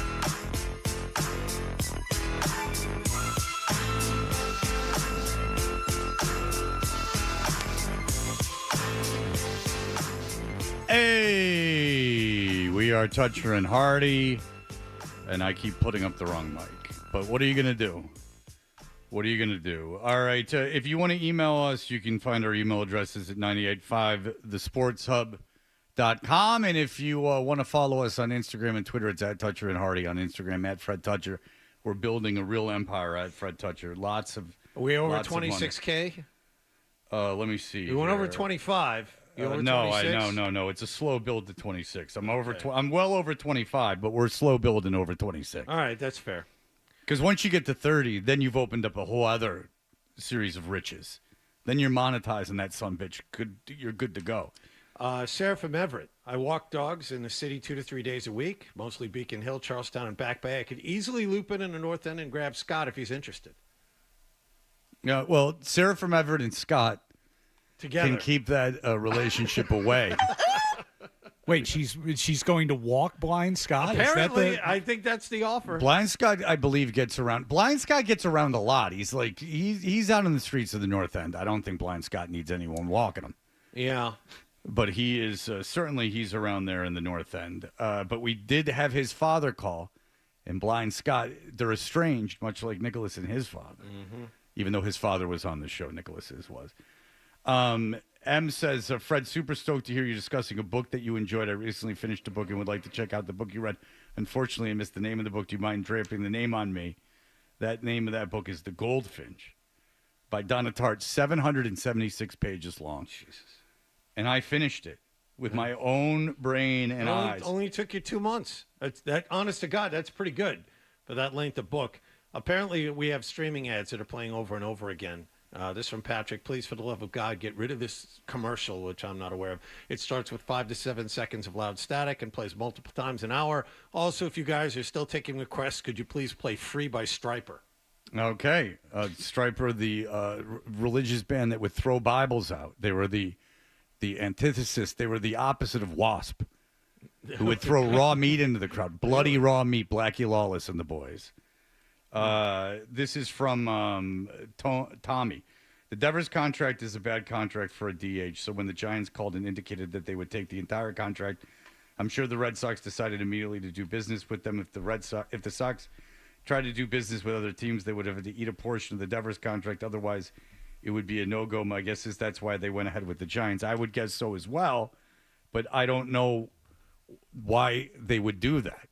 I understand that then they're just saying, I don't want to spend the money on him. So, wait. So the Devers contract is a bad contract for a DH.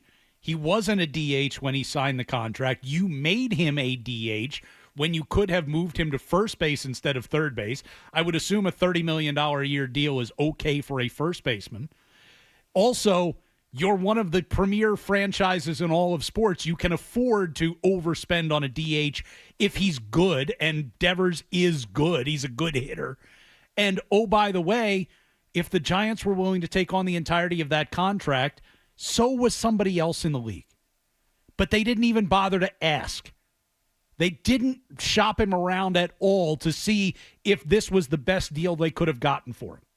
No, and I don't understand why getting rid of all that money without having to spend was a positive for anyone. If your goal is to win baseball games, it didn't free up, in my opinion, any playing time for these kids that you're forcing down Cora's throat. It doesn't allow, it allows you the leeway to do what? Exactly. Yeah. Like how is that prohibitive in any way for anything that you wanted to do? All right, here's the question. How are the Red Sox better off today than they were yesterday? How are they better in 2026 than they were today? Yeah. Forget about now. So, because then the argument would be, well, the kids get to play. Well, no, they don't. So tell me how this makes them better this year, next year, the year after. Well, no, they're going to pick someone up at the deadline, Fred. They're going to spend in free agency next winter. I would like to know who's going to be available at the deadline that you could take and lock into a long-term contract that will play every day. And be as good as the bat you just let go. Well, what pitcher, though? Say you're even getting a pitcher. So a pitcher that's under team control, that's got a contract that you're going to keep for the long term. Who are you going to get? And who are you going to give up to get him? And by the way, in a month and a half, you're not going to be buyers at the deadline because you're going to be way out of playoff position. Right. And so just even take the pieces you got. What are you going to flip them for? Like, you can't flip Jordan Hicks for anything. And then you what, a 6.5 ERA? Teams to be falling over themselves. A failed starter that you're going to make as a back-end bullpen, like not your closer, but just a guy out of the bullpen. Congratulations. By the way, if you want young, controllable pitching that's going to make an impact in the future, you know what that's going to cost you? One of your kids that you want to play.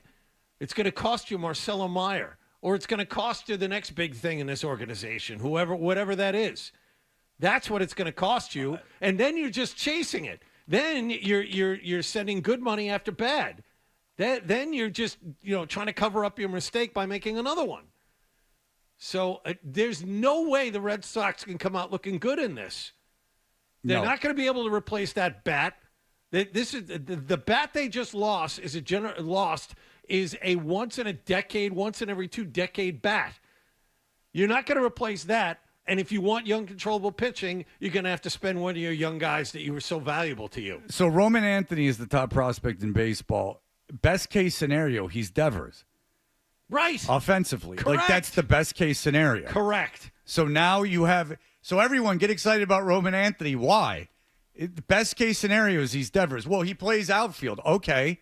Yeah. Devers played third, and you got rid of – so if Anthony – say Anthony's the world's best left fielder, and he's playing – say he's an okay – he's like a major league average defender. We'll give him that over Devers.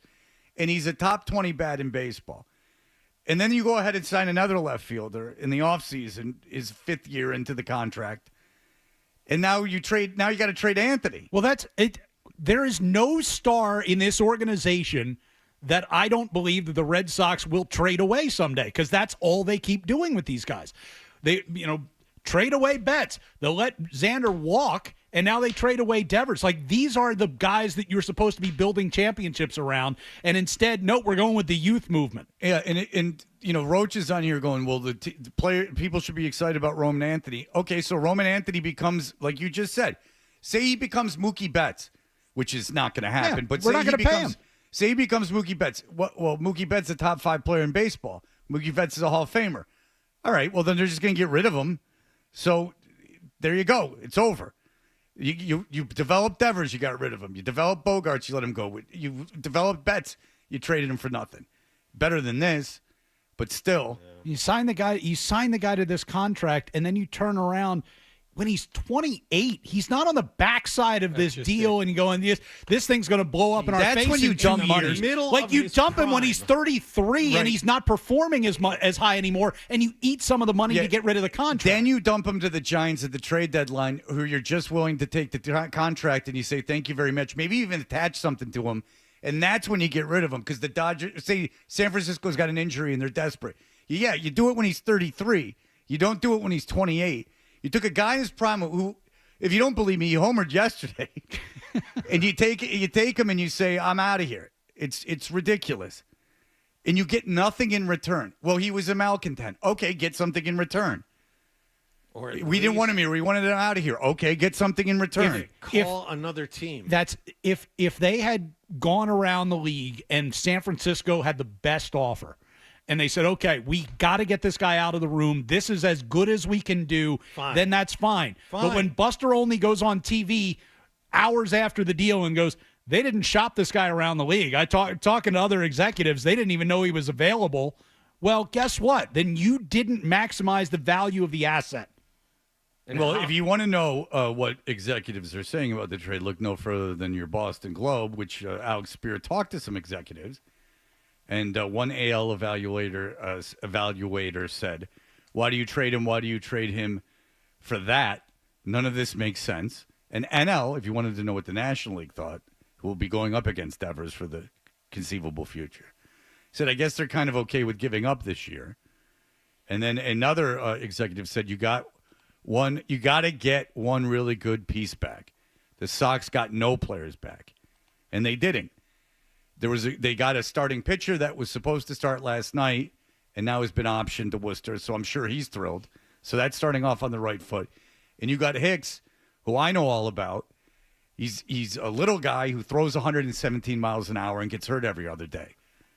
And he's not going to be your closer, and he's not going to be a starter. So you got a unreliable bullpen piece in return for a would-be Hall of Fame player. That's for now. And then you have a guy who might be able to contribute in some way, shape, or form in, a month, 2 months, whenever they choose to call him up. And then 2 minor league pieces who you won't see for at least 3 years. No, you got the guy that you optioned. I just went over it. You got Hicks, who I just explained. You got him. You got the other guy you optioned to Worcester. I just explained that. And then you got 2 kids, one of whom is considered not very good, and the other one is a lottery ticket arm, which they're around. I mean, they're just around. That's what professional baseball is. It's a bunch of kids that throw in the 90s, and you just take a chance and you see which one the kids can't hit. I mean, that's what it is. I mean, it's not like a unique guy. It's not some guy who's proven himself on many levels. You know, if you're the Red Sox, do you trust them to make a good deal at the deadline now to bring back anybody? If they were saying, "Oh, we'll get it." I keep reading they're going to be aggressive at the deadline now. Why did they say for who? That's the thing, is that if you want to get controllable talent, who are you going to get? The White Sox got rid of everyone last year. The Rockies have nobody. What do you want to go dig into their veterans they're responsible for being the worst team in the history of baseball? Who are you going to get? And that presupposes you're going to want to add anything to this roster at the deadline. According to these reports, they are now thinking about adding. Okay, Why, but I don't know. My question would be, what terrible team is going to give you a long-term piece at the deadline? Who?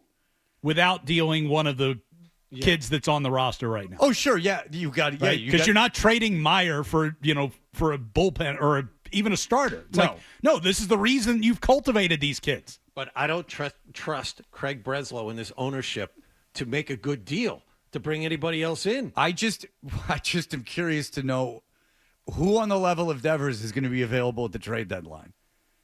Because pieces like that, 28-year-olds in their prime with years left on their deal, don't get traded at the trade deadline very often. It's guys like CC they get traded Sabathia. in mid-June. Yeah. Right. Yeah, they get traded out in of the mid-June. blue. Out of the blue. I thought for nothing. My son was in my kitchen. I was in the basement, and my son said the Red Sox traded Devers to San Francisco, and I thought he was kidding. Yeah. Because when I went to St. Mary's basketball camp, where you spent the night, there was Is that the one where Magic threw chalk? No, at that you? was chalk basketball. That was Isaiah Thomas's basketball camp. Okay. And Magic Johnson held the ball. He was a total dick, and so was Dick Vitale. It was pretty interesting. Like, these guys that are supposed to be so nice were like the biggest a-holes. Like they and all they had to do was talk, and we sat around in the sweaty gym when your ass is itching because you've been sitting, and they would fire a ball at you if you said anything. But when I was at St. Mary's basketball camp every morning, and I didn't know this until they would give you a silly goose announcements to tell you what was going on in the world, because there was no internet. And one day they said that Cal Ripken had been traded, and they made some deal up that made sense, like traded to the Tigers for Chet Lemon and Jack Morris or whatever the hell was going on at the time. And I was like, oh my God, Cal Ripken had been traded. And then it turned out that they were lying. So now I think every time I hear a ridiculous trade, I think it's a lie. And I thought my son was just looking at TikTok or something. Yeah. And lo and behold, I go to ESPN.com, and there you go. Devers has been traded. And then they said for Jordan Hicks, and I went, hey, wait a second. Jordan Hicks sucks. And I said, but he's the top name. And they said, and a bunch of other stuff. It said a bunch of other stuff. Yeah. And then you went, oh, well, the other stuff's got to be a bunch of top prospects, right? I saw the name Harrison, and then it said afterwards, and minor leaguers. And more. Well, they must have top prospects. Right, exactly. They must be top prospects. I'm like, I know. It's Rafael Devers we're talking about here. I had no idea who the other guy was, Harrison, and why would I? But I know Jordan Hicks. And I went, well, he stinks. So what else must have happened? When the top name is someone I know blows. Then he throws exceptionally hard, so you can have fun with that. But he's hurt now. He can't stay healthy. They try to turn him into a starter. He can't, and he's not going to be your closer. So good luck. Well, he will be after they trade. Well, Aroldis Hicks was the Chapman. closer before the Cardinals got the closer. That's the best closer in baseball, After they arguably. trade Aroldis Chapman at the deadline, well, after they've given up on the season, then Hicks will be the closer. They gave up Hicks, and then they got 1,000 times better at that position, strangely enough. Yeah. They gave up Hicks, and then Helsley became arguably the best closer in baseball. Certainly a valuable piece to trade at the deadline. But if the Cardinals traded Helsley for the package, Helsley, a closer for the package that they just got, I'd be furious. I know. And that's a guy who closers are a dime a dozen. But that's the big name that they have to trade. Dude, they wouldn't trade Nolan Arenado for garbage. They held on to him in a useless year because they wouldn't give him up for nothing. And that's a garbage organization right now with Chaim Bloom waiting to be their GM. Chaim Bloom, who you all made fun of and you all said was terrible. Well, fine. Just wait. He didn't make this deal. This deal is well worse than anything Chaim Bloom ever did. I'm drawing the line. Well, Chaim Bloom's trade of Mookie Betts didn't turn out to Was be not this bad, though. Mookie Betts' contract was up. Look, say they told Chaim Bloom, we're not paying Betts. They just said, we're not paying Betts, you got to get rid of him. Yeah. Right. So you know why the trade was made. This trade, they just offloaded a bunch of money and got nothing in return. Real quick. I could do that. I could find a team to take my Hall of Fame 28-year-old. I could do that and go, oh, you're going to take the money. Just give me back Jordan Hicks. Thank you very much. I'd rather have anyone else. Got any contracts you're looking to offload? Yeah, exactly. You want to get rid of some albatross that was a failed experiment as a starter? Good. I'll take them. The trade sucks 8 different ways, but Fred, about Chaim Bloom, just wait. Just wait about 2 years. He didn't make this trade. And we'll see where you are. I don't with your care. Cardinals. Fine. He sucks. Whatever. I'm not saying he's going to be good. All I'm saying is that he didn't make this trade. That's true. You got rid of Chaim Bloom to go make this trade. I could have made this trade. In my sleep, I could have made it. Talk to one team and just get him to take the contract and I take a bunch of garbage off their hands. I could do that. I could also, go buy a used Jaguar for $500,000. Like I could go do a bunch of dumb crap. Go buy, I could go, spend $5 billion on a house in Waltham and that's valued at $200,000. I could go do a bunch of dumb stuff with my money. I'm very capable of doing that. All right, here are the headlines. Essential Sports Hub headline presented by Celsius Energy.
show for you. Toucher and Hardy, the Sports Hub. We know what you're thinking. What could I possibly have missed from the show? Ready. It's time for The Stack on Toucher. Because Ryan Johnston is in for Hardy, and because of Devers in the ineptitude of the Red Sox organization, legitimate ineptitude too, not sports radio negativity, real crap. Yeah, we got a full show from one thing happening. That's outside of football season, almost never happens. Not even during football season. Seriously, I can't remember the last time we wrote something like this. I'm wondering if having show. Nick go out and talk to people about this, but it's just going to be people bitching about it, so probably not. Yeah. All right, very good. I just had to think in real time because maybe it would be funny, but it's just going to be people crapping on it. Nobody's going to beat the take that this is because he would speak through an interpreter. So, Yeah. And that was you've Blind Scott's dad. You've already touched the sun on that one. I can't end it. And that's a man whose sperm made Blind Scott. You know, so we got that going. That's right. For For us. those of you who are tuning in late, we had both the father and the son, Blind Scott and Blind Scott's dad. Well, allegedly Blind Scott's Well, dad. We're only hearing that from Blind Scott. That's true, too. We didn't hear it from him. And we didn't hear it from the dad saying, oh, by the way, I'm Blind Scott's dad. It's true. It could be worse. It could be. But the only thing I could think of that was like this, that was universally panned, was 4th and 2 when we first started, the Patriots against Indianapolis. That's all a blur. Yeah, I know. I remember 4th and 2, obviously, but it's all a blur. I get it. Adolfo just texted me, happy belated birthday, Dad, because I find myself calling him Milo. I start going, Ma. It happens all the time. No. It happens all the time. For those of you who have never met Adolfo or seen Adolfo, I completely Well, get it. they all have seen him. All right, go ahead. What quickly? Real quick, a former Bruin captain coming up big in the Stanley Cup Finals. This is why. Walden gets the shot away and scores! Another spectacular move by Marchand. His second goal of the night, 6th of the series. Brad Marchand scored 2 more goals for Florida. They won in Edmonton 5-2 over the weekend. They lead the Stanley Cup Finals 3-2 to move within 1 game to repeat as a champion. Marchand, only the 7th player ever to score 5 goals or more in 2 separate Stanley Cup Finals series. He's the first to ever do it with 2 different teams. Obviously, Florida's going to win this thing. Edmonton had their chance, and Florida gutted them. And now it is over, but Brad Marchand inches closer and closer to Conn Smythe territory. It's True or over? false? It's over. It's over? It's over. Nothing's over until we decide. I understand. It's over. Did you miss the Stanley Cup final last year? Tomorrow night, it's over. I did not Edmonton miss it. staved off elimination 3 times? It's over. I think Edmonton wins in Florida. I think that they win Game 6. Florida finishes it Would tomorrow not shock night. me at all. No, it wouldn't shock me at all Florida either. finishes it tomorrow night. It is over. All right. It's over. There you go, Jonathan. Brad Marchand, I'm taking. 2-time Stanley Cup champ.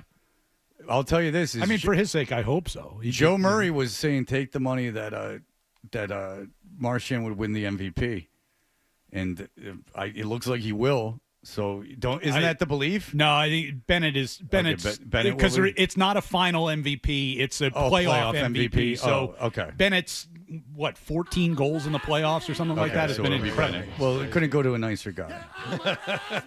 Yeah.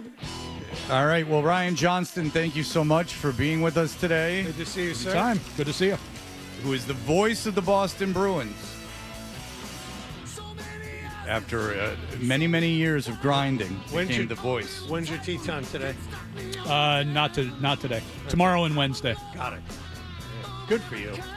Good for you. You've really adapted to that lifestyle. Yeah. Got to do something. Yeah. It's so I wish I enjoyed it. Yeah. I wish I enjoyed it more.